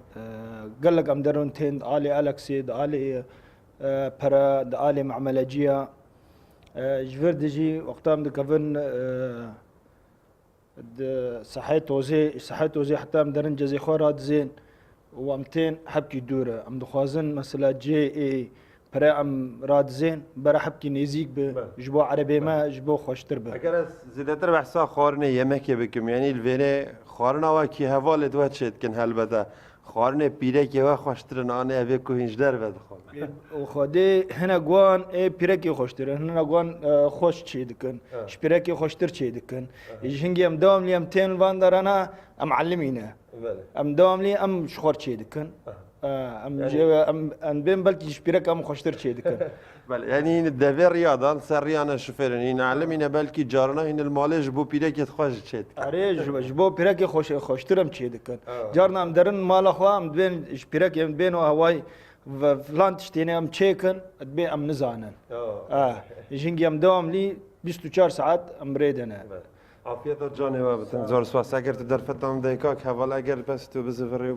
اگر بزانم تو دقل روجيان چواني شفيرية دانيش با كوريا كردستان تين صدان كيلومتران دبرن رياوات شوايا هون جيش نابن زحمتيان آبينن والله ام جيش دبن دنيا يا شاوا دبن تي هاويني گرمه ister istemez şoföre mesela tidbe şule yani mecbur ma vi şule خوجي شيكن و رمضان جي مجبور امي بقرن سالك جاركتي او يجي حقه وكيد الفيري كردستان مثلا ما راش فتيدك وبروجيه هناك زحمته برا قرم ومرا سر نقادب شفتيه مثلا وقت مرا نافان الشولا ما بايا رمضان خوش تشيد يعني ريا هري دور يا كوهين شفير التين تركيا اجبا كوريا كردستان هون چند كيلومتري چند ساعة يدبرن مثلا وقت من اسطنبول ام باردكن حتى امتين كردستان ابراهيم خليل 2000 كيلومتر ام تشيدكن امتان بقيم فيري الفرجة مالا باري ما دردك بسليمانية بأربيلية ب يا حتى ام دشين فيرج ام تگان اوجي نزيكا 600 كيلومتر هوان يعني سي 4 روجا ام قدينا الفيري اسطنبول يجي وقتها 200 ابراهيم خليل يجي اوجي صحن مرة تسكن الفيري اوجي نزيكا 4 5 رجا دقده بله هلبته يعني لسر ريان دمينن جلك جاران جدر و جاران دناف بنزلي كذا الفيدري مدب بسياره ويجي بكم زيادتر او خارنين كوهين تشي دكن تخون شنو خوارنا وبرچ عواي خوارنا ما خوشة خدي تعالى دده و وان انا جبو ما خدي بنزلك مالا وانا بفرات ويلي اجمارا خدمتي دك جبو سايقه خدي يعني خيري قبول بك يعني خلقي كردستان الفيري تشو اليكاريا وقت كده دفير رياضه خوارنه دده خلقي كردستان باشه جبو سايقي تركا باشه يعني تشتيوان دستيوان تقصير ناكن ام مش خلقي كردستاني ام ممنون خدي وان جي ممنون ببه هذا الرياضه فاكري بس باس بله اگر اس بسياره ويكيب كم تول فيري نوا بانزين خانه دا كاردكي في رمضان ديال مهم بوري ev Ramazan gel sala derbas bû şoförên Tirkiyeyên Bakurê Kurdistanê kêmtir qez dikin zêdetir qez dikin karê we çawa ye بله تبي نفد نوكين هيفين دي هيفين رمضان تشدبت كمتر بهن جبالكو نشن توقو رجع حمي بين الجمرك ده تشون الجمرك شو الجمرك نك نبدل استاي كرجع كده كيفن درجة بون مناس سواق ما أبروكا هبي قلت من أبا حش رجع أزل الجمرك ده ما تشدبت بوري بالكو دانا كفت حتى هيفا كيجي جبال هندي كم يعني كم سائق ما روجينا بكون ناشن بقرن يعني رمضان ده كمتر تنقص تبي نبدأ كمتر من بالي با وقت دي بتر دين باشه زور سپاس بوده هم فرمون خارنا خواب خون عافیت جانه و بتن زور سپاس بله سارا دیار شفرین باکور کردستان این کج ترکیه تنو قصد حرما کردستان و دیسان بیشن باشور و نوراست عراق کن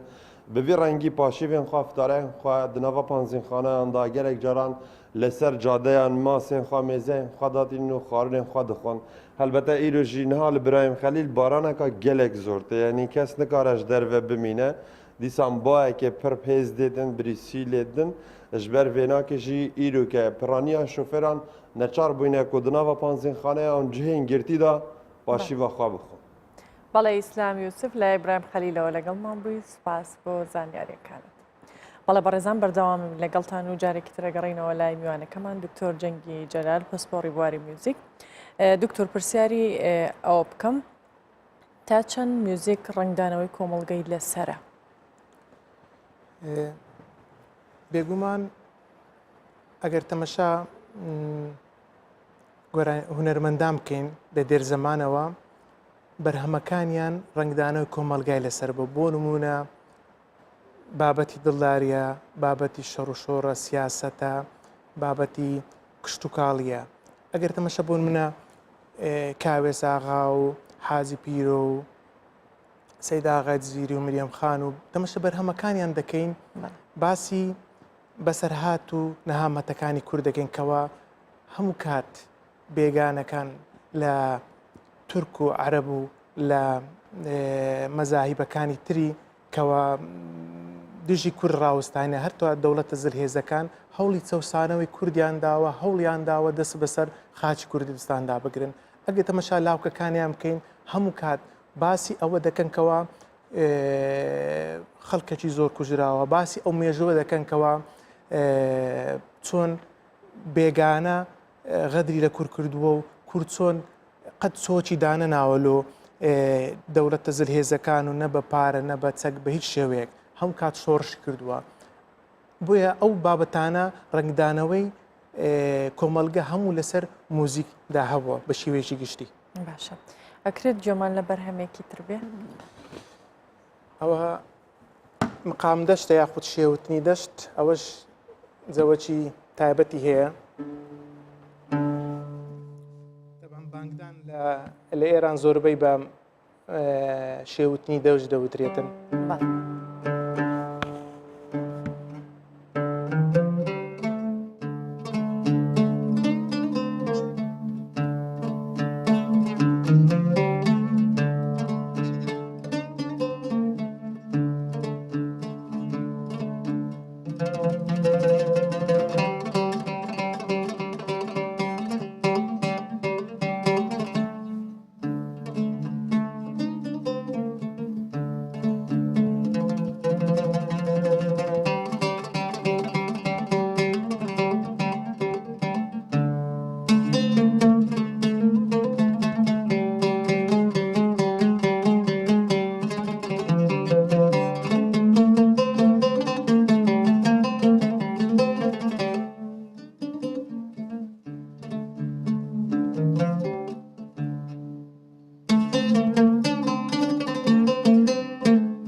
دەستخۆش بینە سەر ئاماژەمان بەوە کرد کە موزیک کاریگەری کۆمەڵگەی لەسرە و باسی ئەو هونەرمەندانە یان ئەو شێوازە گۆرانی وتنانی لە پێشدا بۆ ئاوازەکان چۆن بوون چی بکرێت بۆی کە ئەو ئاوازانە زیندوو بکرێنەوە یان موزیکی ڕەسەنی کوردی جارێکی تر کاری پێ بکرێتەوە وەکو لە پێشدا کاری لەسەر کراوە بێگومان لە پێشتر باسم کرد گوتمان ئێمە دوو ڕێگامان هەیە کە زانیاریەکان دەگواستۆ ناو لەشی مرۆڤێکیان چاوێکیان گوێچکەیە ئێمە کە تەمەشە کەناڵێکی تەلەڤیزۆنی دەکەین ئەو کەناڵە بۆ من ئایدەی خۆی دەگوازێتەوە بە هەموو ماڵەکە دەتوان بڵێ هەموو کەناڵک بە شێوەی ناڕاستە و خۆ ڕاستەخۆ هەموو ماڵک هەرچی بیرۆکەیەکی دەتوانانی خلالی 6 مانگ بیرۆکی ئەو ماڵە بگۆڕێ ئەگەر ئەتوو لە کەناڵەکەت موسیقای تورکی بۆ منە زۆر پێشاندەی موسیقای کوردی عەرەبی فارسی گوێگرتنی ئەو کەسانە دەگۆڕێ ئەمە دەبی بزانی مێشتی مرۆڤ وەکو هاردێکی کۆمپیوتەرە تۆ دەتەوێت چی ئینستاڵکەی ئەمە لە جەستەی مرۆڤ دەڵێن چاردنی هزری بۆ نمونە ئەم دێم 6 مانگ لەگەڵ تو دادەنیشم بەس گۆرانی ئینگلیزیت بۆ دەڵێم تۆ بە شێوەیەکی ئۆتۆماتیکی حەز دە گۆرانی ئینگلیزی دەکەی ئەگەر تەمەشە کەناڵەکان بەشێک لە کەناڵەکان ئێستا کار لەسەر زۆر بڵاوکردنەوەی بند دەکەن ئەو بەندبێژانە بانگ دەکەن لەوەی ڤیویان بەرزبی وەی لە هاتووە خەڵک ئێستا لە ناو کورد هەموو منداڵ و گەور و حەزی لە بەندە لەو گۆڕە هەر دەپەڕی لەبەر ئەوەی شێوەی جەستەی گۆڕیوە چاندنی هیزری لەو کردووە وای لە کردووە ئەو بەندانش کە بڵاو بووینەوە بێگومان بند شێوەیەکی فۆلکلۆری ڕەسەنی کوردیە بەڵام سەرڕای ئەوەش کەوە بەندبێژەکان بە شێوەیەکی خراپیش بند بەکاردێنن بۆ نمە جوێندانە سیاسەتە نازانم کەتیتە سەر دەی منداڵان کە بۆیتە هۆی ئەوەی کەوا بندوتن بیتە هۆی ئەوەی وەسیلێکە جوێن پێ بدرێتن بۆیە دەکرێت کەناڵە تەلەڤیزۆنیەکان ئەو مۆسیقە ڕەسەغرانێ مش شەر نییە برن مۆسیقای ڕەسەنی کوردیە کە دەڵێن ڕەسەن کوردی بی عەرەبی فارسی مۆسیقایەکەبی کەوا ئاستی چێژ وەگرتنی تاچی مرۆڤ بەرز بکاتەوە کە ئەو کەسە بزانی مۆسیقا چییە تۆ ئەگەر ئەمن شتێک بۆ منە بابەتێکمی ڕکلامی لۆ دەکەم کەس دەچی ئەو بابەتە بکرێت تام لە ڕکلامی تەلەڤیزۆن بۆ نەکەم بۆ منە دۆ تێ نازام چێ ڕۆژانەکە ڕکلام لە خەڵک دەچی دۆیەکەی دەکڕێت میکەب مکەبی دەکڕێتن مەتعەمە پێویستە مۆسیقای ڕەسەناتی لە کەناڵەکان کاتی بۆ دەرخا بکرێت ئەو گۆرانەیە بە بەرجووی خەڵک بخێردرێت هەتا نەوەی نوێ ئەو منداڵانە ئەو گەنجانە بزانە ئەو مۆرچیمەیە ئەمە دەبی بزانین مۆسیقای کوردیە خۆت ئەو مۆسیقانە ئەوە ئەساڵەتی مەلەوەیدایە بەڵێ دکتۆر جەنگی دوا پرسیارم ئەرکی ناوەندە ئەکادمیەکان چییە لە زیندووکردنەوەی موزیک لە پێگەیاندنی کەسانی شارەزا و هەوڵ بدرێت موزیک ببێتە سەرچاوی بژێوی ژیان بۆ کەسانەی کە خۆیانی پێوە ماندووەکەن ئێمە کێشێکی زۆر گەورەمانەیە کە باسی بژێوی ژیانە کرد ئێستا هونەرمەندان بە تایبەتی لە دوای دروستبوونی شەڕی داعش لە دۆخەکی زۆر خراپدانە لەبەر ئەوەی ئەگەر تەمەشا بکەین وەزارە ڕۆشنبیری هەموو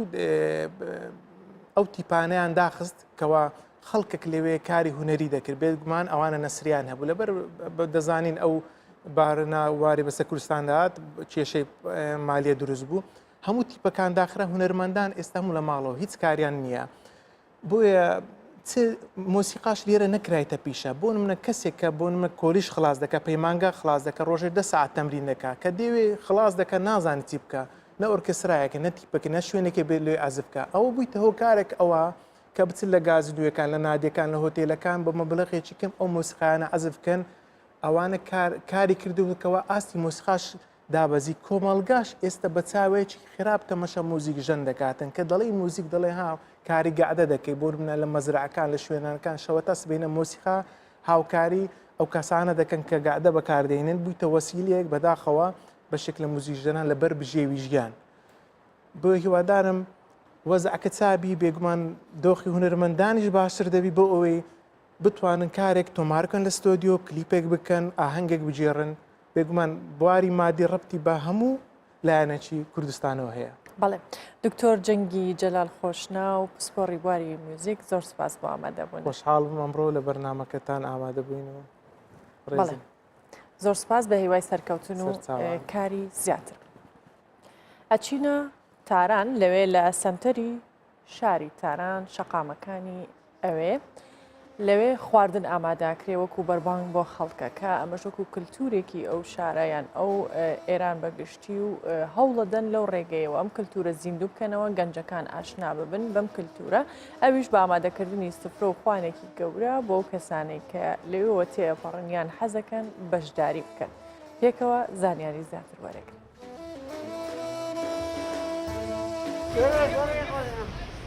لە شەقامێکی شاری تاران ئامادەکاری بۆ بەربانگی بە کۆمەڵ دەکرێت خواردنێکی سادە و تەندروست. سەرەتا سەوزەیەکی تەڕ و تازە دواتر توور و پەنیر و نانیشی لەگەڵ دادەنرێت. سفرەکە لە ناو کۆڵانەکان و لە بەردەم ماڵەکان ڕاخراوە. خەڵکی لە هەموو چین و توێژەکان بەشداری دەکەن.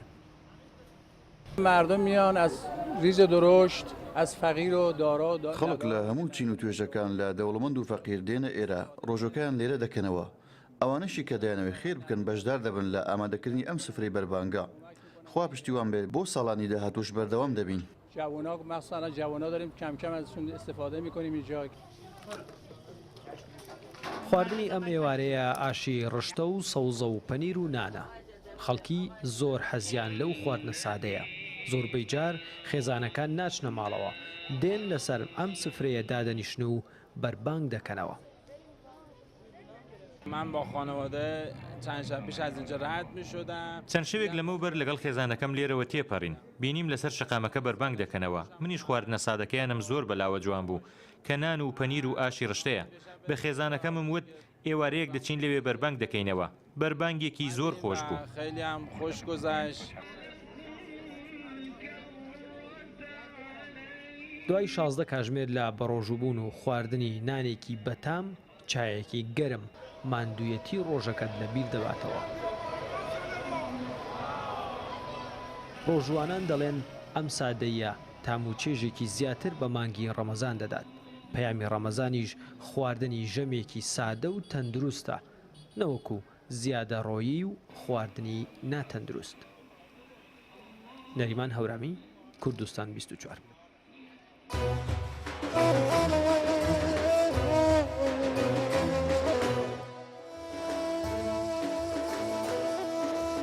بەڵێ بەڕێزان بەردەوامی لەگەڵتانەوە چینە تەوری تەندروستی پاشی بۆ ئەم شەو باس لە نەشتەرگەریەکەین باس لەو ئامێر و تەکنیلۆژیانەکەین کە لە کاتی نەشتەرگەریدا بەکار دەهێنرێت هەرچەندە لە وڵاتانی پێشکەوتوو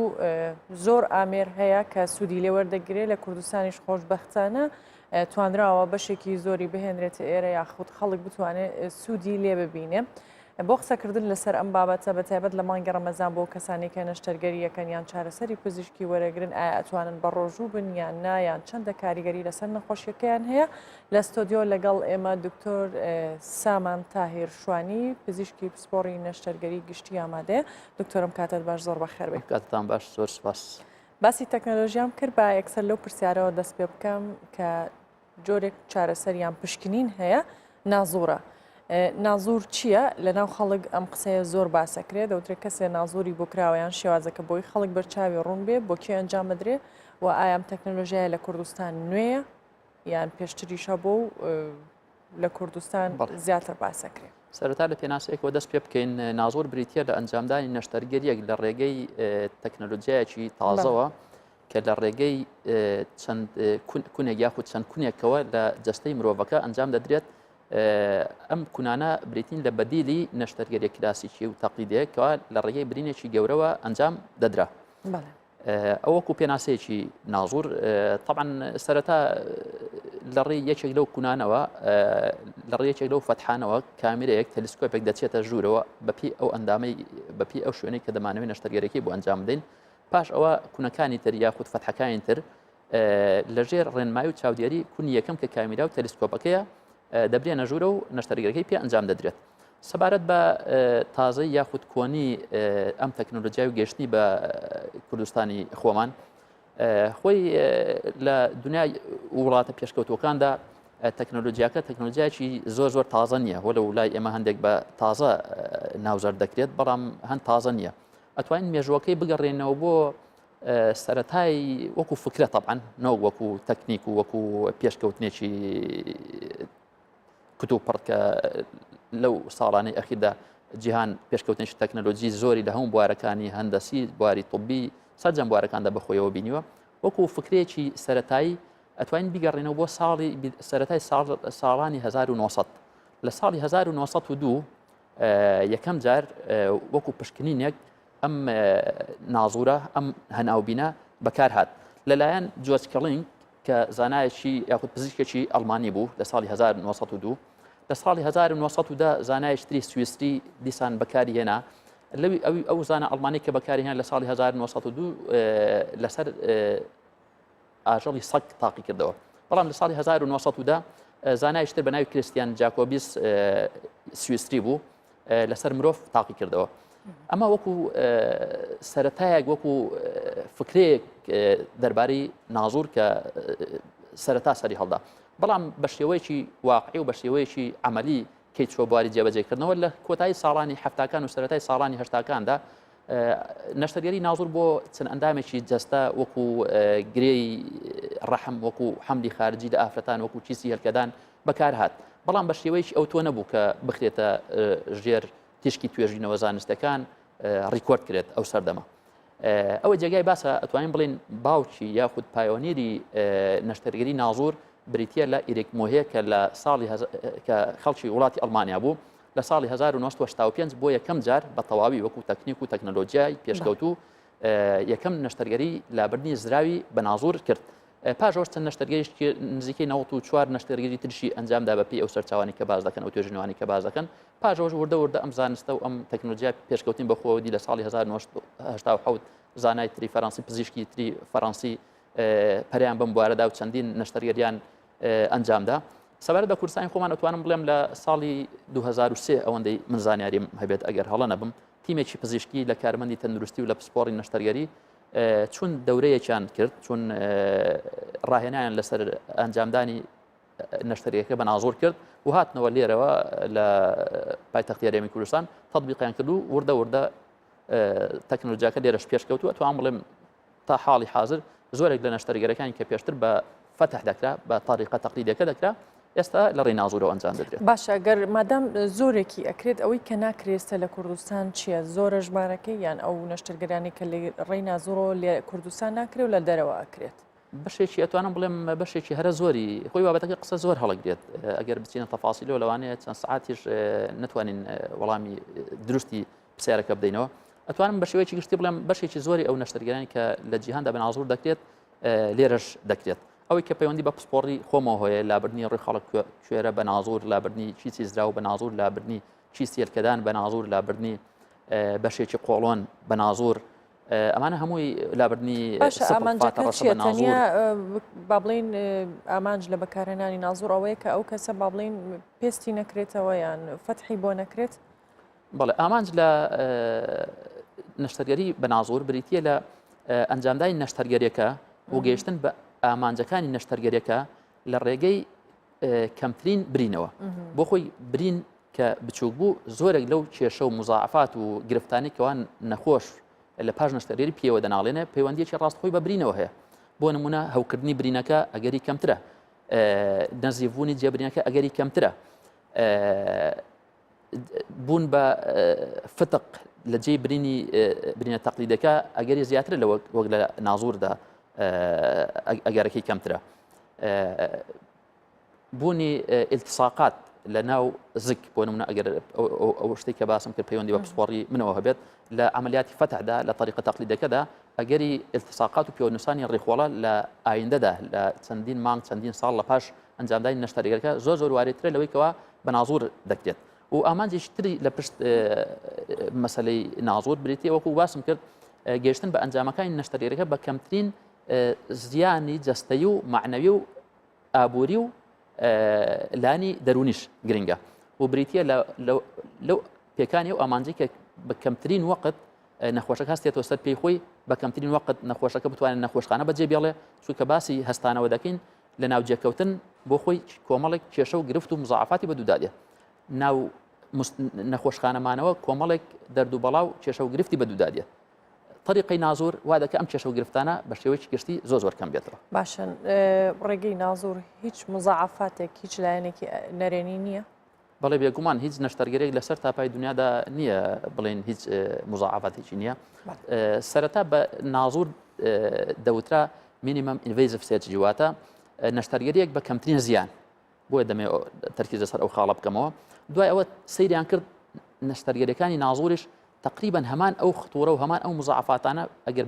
لایەنی برینەکەی لە دەرکین کە ئاماژەوان پێکرد هەمان ئەو زیانە هەیە کەوا هەندێک جار زیاتریش هەندێک جار لە هەندێک ڕۆ کەمتر لەوەی کە نەشتەرگەرە بە برینی تەقلیدی و بە برینە کلاسیکەکە بکرێت بۆیە لە ناوەکان لە مینیمم ئینڤیزیڤ سێرجری گۆڕی بۆ مینیمم ئەکسس سێرجری واتە نەشتەرگەری لە ڕێی کەمترین برینەوە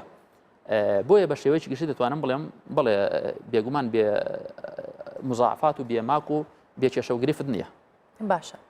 هەر کەسێک بیەوێ ئەتوانرێت بە ڕێگەی نازور نەشتەرگەری بۆ بکرێت یان مەرجی هەیە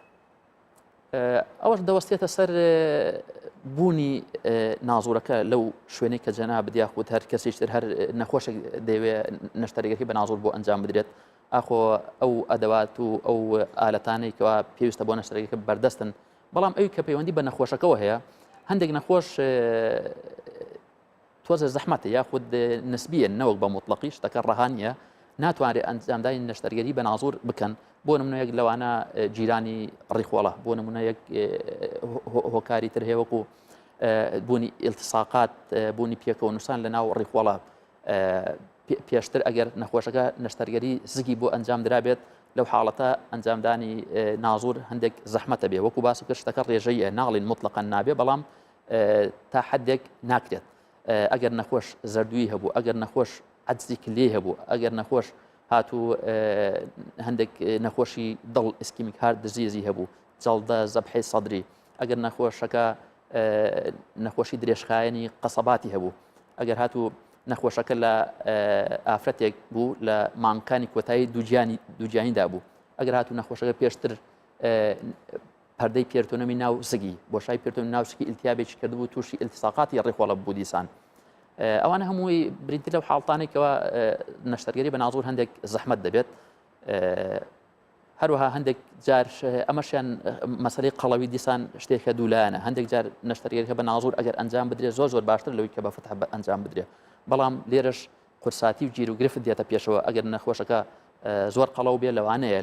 تا حدێک ناتوانێت بە نازور نەشتەرگەریەکە ئەنجام بدرێت بۆچی لەبەر ئەوەی ئەو ئەدەواتانێکەوە لە نەشتەرگەری نازور بەکاردێن درێژیان محدودە بۆ نمونە چەوری زگی نەخۆشەکە بریتە لە 20 سانتیمەتر زۆر جار دەگاتە 20 سانتیمەتر 30 سانتیمەترش بەڵام ئەو ئەدەواتانی کە لە نەشتەرگەری نازور بەکاردێ بۆ نمونە 10 سانتیمەتر یا 5 سانتیمەترە تۆزێ لە خطوە یەکەمە گرفتەوە بۆ دروستە کە یەکەم پۆرت یەکەم فتح دروستەکەین تاوەکو ئەچین ناوسکی نەخۆشەکە و دەست بە نەشتەرگەریەکە بکەین لە ناو ئەگەر نەخۆش هاتوو قەڵەو بوو چەوری لەشی زیاد بوو بێگومان لە ناوەش چەوری دەوروبەری قۆڵۆن و چەوری پەردەی ناو زگی زیاتر بێ ئەوەش دیسان هەندێک جا گرفت دروستەکە لە ناو نەشتەرگەرەکە بۆیە دەمەوێت بڵێم قەڵەویش یەکێکە لەو هۆکارەیەکەوە شتێکی دوولایەنە وەکو دەڵێ سەیف الحەدەینە لە مەسەلەی نازورە ئەگەر ئیمکان بێ بە نازور نەشتەرگەریەکە ئەنجام بدرێ ئەوە شتێکی زۆر باشە واتەبەر لەوەی ئێوە نەشتەرگەریەکە بکەن بڕیار ئەدەن یان نەشتەرگەریەکەکەن ئەگەر سەرکەوتو نەبوو دواتر شێوازەکەیە گۆڕ بێگومان هەموو لایەنێکی سلبی و ئیجابی دەبێت لێک درێتەوە اینجا قرار لەسەر نەشتەرگەریەکە بدرێ ئاخۆ بە نازور باشترە یاخود بە فتح خاصەتەن بۆ ئەو نەخۆشی کە دەمانوێت نەشتەرگەریەکە بۆ ئەنجام بدەین چکە لە تووباوەکو باسم کرد شتەکە ڕێژەیە بۆ نەخۆشێک ئەگونجێ بۆ نەخۆشتر لەوانە نەگونجێت باشە دکتۆر بینە سەر مانگی ڕەمەزان و نەشتەرگەری لە مانگە کێتوانە نەشتەرگەری بۆ بکرێ بە تایبەت لە ڕێی نازورەوە یان نەشتەرگەریەکانی دیکە ئەو کەسەی بە ڕۆژوو بێت ئایا توانرێت نەشتەرگەری بۆ ئەنجام بدرێت خۆی مەسەلەی نەشتەرگەری ئەتوان بڵێم پەیوەندێکی وا زۆر ڕاستەوە خۆی بە مانجی ڕەمەزانەوە نییە بە شێوەیەکی گشتی بەڵام سەبارەت بە پرسیارەکە چی ئەتوانێت نەشتەرگەری ئەنجامدا وەکو مانگەکانی تری غێری ڕەمەزان هەر کەسێ بێ دەتوانێت نەشتەرگەریەکە ئەنجام بدات بەڵام ئەمە دەوەستێت سەر خۆی ئاخۆ دەوەستێت سەر حاڵەتەکەش ئاخۆ نەشتەرگەرێک کتوپڕە ئەگەر نەشتەرگەرێک کتوپڕ بوو ئەوە خطورە لەسەر ژیانی هەبوو وەکو لایف سیڤینگ عملیات یعنی عملیاتێکەوە ژیانی بۆ بگەڕێنێتەوە ئەگەر عملیاتەکەنەکە خطورەی زۆر لەسەر ژیانی هەیە لەو حاڵەتە ضرورە نەشتەرگەری ئەنجام بدە ئەگەر ڕەمەزان بێت یاخود ڕەمەزان نەبێت بەڵام باشتر ئەو نەشتەرگەرانەیەکەوە توانای تەجیلکردنیە توانای دواخستنیان هەیە لەلایەن پزیشکی پسپۆڕەوە دەتوانێت دوای بخات بۆ مانگی پاش ڕەمەزان واتە ئەو حاڵەتە ساردەکان و نەخۆشی زۆر کێشەی نەبێت لەگەڵی نەخۆش زۆر گرفتی بۆ دروست نەبێت دەتوانێت تەجیلیکە بۆ مانگی پاش ڕەمەزان بۆ ڕۆژەکە و خێرەکەی ڕەمەزانی دوا پرسیارم دکتۆرە و کەسێک کە نەشتەرگەریەکەی بۆ ئەنجام ئەدرێت ئێوە وەکو پزیشکان ڕێگی پێن کە بە ڕۆژوو بێت ئەگەر پرسیارەکە سەبارەت بە نازور بێت نازور وەکو باسم کرد لە یەکێک لە فەقەراتەکاندا بە کەمترین کات نەخۆش هەڵدەستێتەوە بۆ نمونە لە هەندێک نەشتەرگەری بۆ نمونە ئەگەر بێن سەر پسپۆڕی خۆمان زەردا و لەوانەیە لە عملیاتێکی تەقلیدیدا 24 ساعت بێنێتەوە لە نەخۆشخانە لە عملیاتێکی نازور دەتوانێت پاش 6 ساعت پاش 4 بۆ 6 ساعت دەست بە خواردن بکات ڕۆژی پاشی تەواو خواردنێکی زۆر طبیعی بخوات پاش 2-3 ڕۆژ بگەڕێتەوە سەر ئیش و کار کە نەخۆش گەڕایەوە سەر ئیش و کاری خۆی بێگومان دەشتوانێت بە ڕۆژوو بێت واتە بە شێوەیەکی گشتێتوان بڵێم ئەو نەشتەرگەرانی کە بە نازور ئەنجام دەدرێن لە پاش چەند ڕۆژێکی کەم طبعا ئەوش بەپی نەشتەرگەر هەدەگۆڕێ وەکو باسم کرد پرسیارەکە پرسیارێکی ئامە ناتوانین نعین لە بەرنامێک لە چەند دقەیەکە وەڵامی هەموو جۆرە نەشتەرگەر هەم بدەینەوە بەپی نەشتەرگەرەکە دەگۆڕێ ئەگەر نەشتەرگەر لە قۆڵۆن بێ کەسانە ڕاوێژ بە پزیشکی خۆیان بێگومان ئەگەر نەشتەرگەر لە قۆڵۆنی بێ بێگومان کاتی زیاتری دەوێت حتا ئەگەر هاتو نەشتەرگەر بە نازوریش ئەنجام درا بەڵام ئەگەر نەشتەرگەرەکە بچووکتر بوو لەوە دەتوانێت 2 ڕۆژ 3 ڕۆژ لە پاش ئەنجامدانی نەشتەرگەری بتوانێت ڕۆژی خۆی بگرێت بەڵێ دکتۆر سامان تاهیر شوانی پزیشکی پسپۆڕی نەشتەرگەری گشتی زۆر سپاس بۆ ئامادە زۆر سپاس بۆ ئێوەش بۆ دەرفەتەکان دەست خۆش دکتۆر ئەچینە سلێمانی و ماوەی چەند ڕۆژێکە فستیڤاڵی گەڕۆک بۆ خوێندنەوەی قورئان ئەنجام دەدرێت بۆ ئەمڕۆژ چوونەتە شارۆچکەی عاربەت بزانین لەوێ فستیڤاڵەکە چۆن بەڕێوە چێ و کێ بەشداری تێدا کردووە بەڵێ سڵاو لێوە سڵاو لە بینەرانی کوردستان 24 دیارە ڕێکخراوی ئیقرا بۆ زانستەکانی قورئانی پیرۆز سێمین فستیڤاڵی گەڕۆک بۆ خوێندنەوەی قورئانی پیرۆز لە بەشێکی زۆری لە مزگەوتەکانی شاری سلێمانی شەوانە دوای ئەنجامدانی نوێژی تەراویح بەڕێوە دەبن و بەشی جوان خوێندنەوە و خۆش خوێندنەوەی قورئانی پیرۆز کە دکتۆر کۆسەر عومەر سەرپەرشتیەکە ئەم شەو لە مزگەوتی ڕووناچین لە شارۆچکەی عاربەت لە پشتی منیژە بینرەیەکێک لە قورئان خوێنەکان ئێستا قورئان بۆ ئامادەبوون و نوێژ خوێنانی ئەم مزگەوتە ئەخوێنێ هەڵبەتە لە کاتی قورئان خوێندن جوانتر وایە قسە نەکرێ بەڵام ئێمە ناچاری لەبەرەوەی دیمەن و ئەجواکە بۆ بینەران بیۆزینەوە بە ناچاری لە کاتی خوێندنی قورئانی پیرۆز ئەم قسانە ئەکەین ئەبێ من داوای لێ بدن لە هەمویان بکەمەوە لە بینەرانیش ئەچمە لای دکتۆر کۆسەر عومەر دکتۆر سڵاو دەبێگە هەستیت لەگەڵ من زۆر سپاس دەکەم دکتۆر سڵاوتان لێبێ ماوەی 3 ساڵە فستیڤاڵی قورئان خوێندن فستیڤاڵی گەڕۆک لە زۆر لە مزگەوتەکان بەڕێوە بن ئەمشەو لە شارۆچکەی عاربەتن چه پەیامێکتان هەیە دکتۆر سەرەتا بە خراتی کەناڵەکەتانەکەم فستیڤاڵی گەڕۆک یەکێکە لەو فستیڤاڵە ناوەزانی کە لە مانگی پیرۆزی ڕەمەزانە بۆتە پرۆژە ئەم ساڵ سێم ساڵێتی بە ناوی خۆیەتی ئەگەڕۆکە بەناو شار و شارشکانی هەرێمی کوردستانە هەدەفی ئێمە زیندووکردنەوەی ڕۆحەکانە بە خوێندنی قورئانی پیرۆز ئەم هونەرە ناوازێ بگاتە هەموو شار و شارشکانی کوردستان ئێمە قورئان خوێندن تەنها لە پرسە بۆنەکانە بینیمانە بەداخەوە بۆیە ئەمانەیە وای لە خەڵک بکەین وا لە تاکی موسڵمان بکەین کە قورئان خوێندن شوێنی تایبەتی نێو مزگەوتە ئاهەنگ بۆ سازکردنێتی ئەبێ هەموو کەس فێر بێت کە قورئان خوێندن هەموو کاتێک ئەخوێندێت قورئانی ئەوەیە کە کاتی خۆتی پێبەخشیت شایستی ئەوەیە گەورەترین مەجلیسی ذیکرە بە پێی فەرمودەی پێغەمبەر صلی الله علیه وسلم و ڕۆیشتنیشمان بۆ شار و شارۆچکەکان هەدەفمان ئەوەیە کە ئەم فستیڤاڵە چۆن بەناوی خۆیەتی کە گەڕۆکە ئەوەیە کە ئێمە بچین بۆ لای موسڵمانان ئێمە بچین بۆ لای نوێژخوێنان نەوەکو ئەوان بێن لە شوێنێکا کۆبن و گوێ لە قورئان بگرن بەڵکو فستیڤاڵێکی شتان هەیە فستیڤاڵی خاڵ بۆ خوێندنی قورئانی فستیڤاڵی خاڵ جاکردەوەی لەم فستیڤاڵە ئەوەیە کە فستیڤاڵی خاڵ لە شوێنێکی دیاری کراوە ئەنجامە دێ ساڵی یەک جارە خەڵکێک لە هەموو کوردستانەوە بگرێت لە چوارەوەی هەرێمی کوردستانیشەوە خەڵک دێبووی بەڵام ئەم فستیڤاڵە گەڕۆکە بەناو شار و شارشکانە خۆی ئەگەڕ ئەم نەریتە لە زۆربەی لە وڵاتانی دیکەی عەرەبیان لە ڕۆژهەڵاتی ناوەڕاست هەیە لە کوردستان 3 ساڵە هەیە باوە بڵێین یان چی فستیڤاڵی گەڕۆک تا ئێستا لە جیهانی ئیسلامی هیچ نمونەیەکی نییە داهێناین خۆتانە بەڵێ ئەمە تاکە پرۆژێکی کوردی ئیسلامیە کە ئەم فیستیڤالە بەناو مزگەوتەکانە ئەگەڕێ قورئانە خوێنێ بەسەر نوێژخوێنانە. پێم بێ دکتۆر دوایان قورئان خوێنە بە ڕێزێشمان دواتر جەنابەت قورئانە خوێنی ئینشاءالله. زۆر باشە. من جۆم لە دکتۆر کۆچەر عومەر بوو قورئان خوێنی نێودەوڵەتی کە چەندین وڵاتیش گەڕاوە ئەو خۆی نوێژی تەراویحشی بە مسلمانان ئەنجامدا سەپەرشتیاری فیستیڤاڵ کرد. زۆر سپاس خۆرم دکتۆر گیان. مامۆستا مەلا سەرکەوت عەبدولکەریم پێشنوێژ و تارخوێنی مزگەوتی ڕۆناکی مامۆستافەر بوو. سڵاو لێبێ. ئەمە بپرسم سەبارەت بە هاتنی بەڕێزان لە ڕێکخراوی ئیختڵا لای جەنابتان زۆر لە مزگەوتەکان گەڕاون تا چەند ئاسوودەن کە لە مزگەوتی جەنابیشتان ئەم شەو ئەو کارە ئەنجامە درێگەر زانایش بێگومان لەگەڵ قسەکانی جەنابی شت وێنەی ئەو کەسانەی شەر بجێتێتەوە کە ئێستا ئەمنیچە بۆ مۆبایلەکانیشیان وێنە ئەگرن یانوێنیش بڵاوی بکەنەوە قسەی جەنابتان پێ بڵێن. بسم الله وبه نستعين پێشەکی بە خێرهاتنی جەنابتانەکەم سوپاسانەکەم. ئێمە زۆر خۆشحاڵین ئەو خەڵکەی کە ئەچێتە دەرەوە زیاتر کە لە دەرەوە مەشغوڵە بێ بە کارێکی سیرکردنی تەلەڤیزۆنیا دانیشتنی بەردووکانێک یا لە ناو چاخانەیەەکە. ئێمە وەکو شارۆچکەی عربەت حەزمان کرد بەشدار بین لەو فستیڤاڵی کە کاک دکتۆر کۆچەڵ ناوی ناو فستیڤاڵی گەڕۆک پێمان خۆش بوو کە ئێمەش بەشدار بین لەو سیمینارە قورئانیە کە قورئان بۆ خۆی هەر ژیانی تایە. مسلمانش خێتەوە خێری گوێگرتن لە قورئانی پیرۆزیان خوێندنەوەی چیەگەر بە کورتی پێیان بڵێ بۆی بینەرێکیش کێسە گویان لە جەنابتە بزانن. بەڕاستی گوێگرتن لە قورئان یا قورئان خوێندنەوە کە پێغەمبەری خوا صلی الله علیه وسلم دەفەرمێت هەر حرفێکی دەخێرت بۆ نووسرێ بۆ منە ئەلیف لام میم هەر حرفێک لەم حرفانە دەخێرت بۆ نووسرێ ئەلف دەخێرە میم دەخێرە لامیش دەخێرە. جا بۆیە دانیشتین باشترین گوێگرتنێک باشترین قەولێکە ئینسانەکان گوێ لێ بگرێ قەولی خوای گەورەیە. جا ئێمە کە لێرە دانیشتین دانیشتەکەمان هەر بۆ خۆی عیبادەتە و پێغەمبەری خوا صلی الله علیه وسلم لە فەرمودەیەکی صحیحدا دەفەرمێ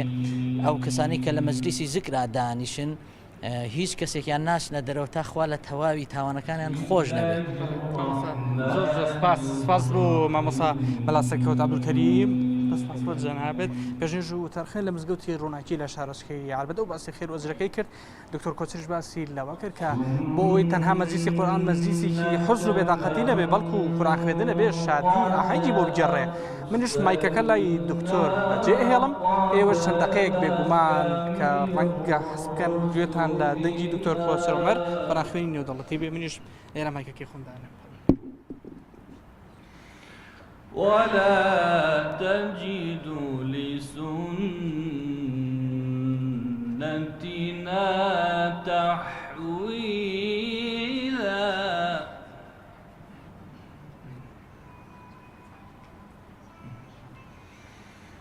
أقم الصلاة لدلوك الشمس إلى غسق الليل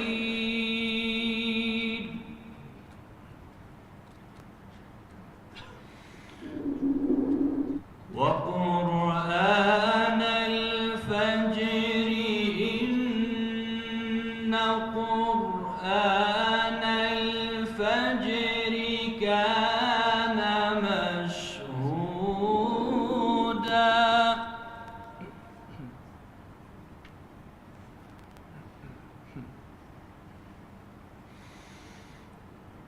ومن الليل فتهجد به نافلة لك عسى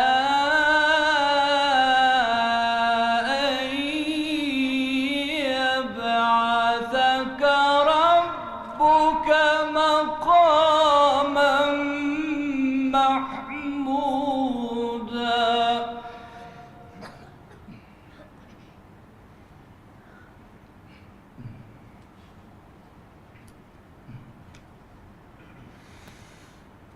أقم الصلاة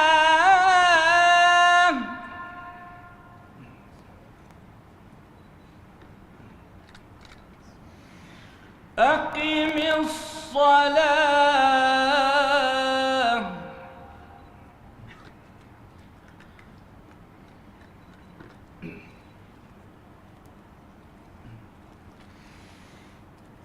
أقم الصلاة لدلوك الشمس إلى غسق الليل وقرآن الفجر إن قرآن الفجر كان مشهودا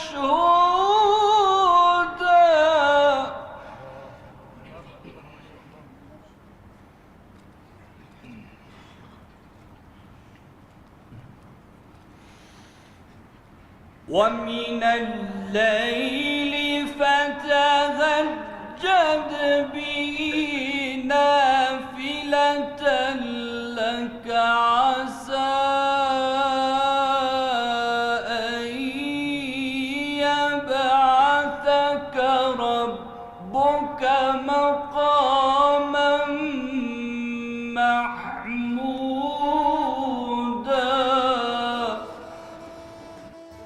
سپاس بۆ هاوکارمان کاروان ڕەحمان لە سلێمانی و لە شارۆچکەی عربەت لەگەڵمان بوو. پاشیفتان پێشکەش کرا کاتێکی خۆش بۆ هەموو لایەکتان خواتان لەگەڵ.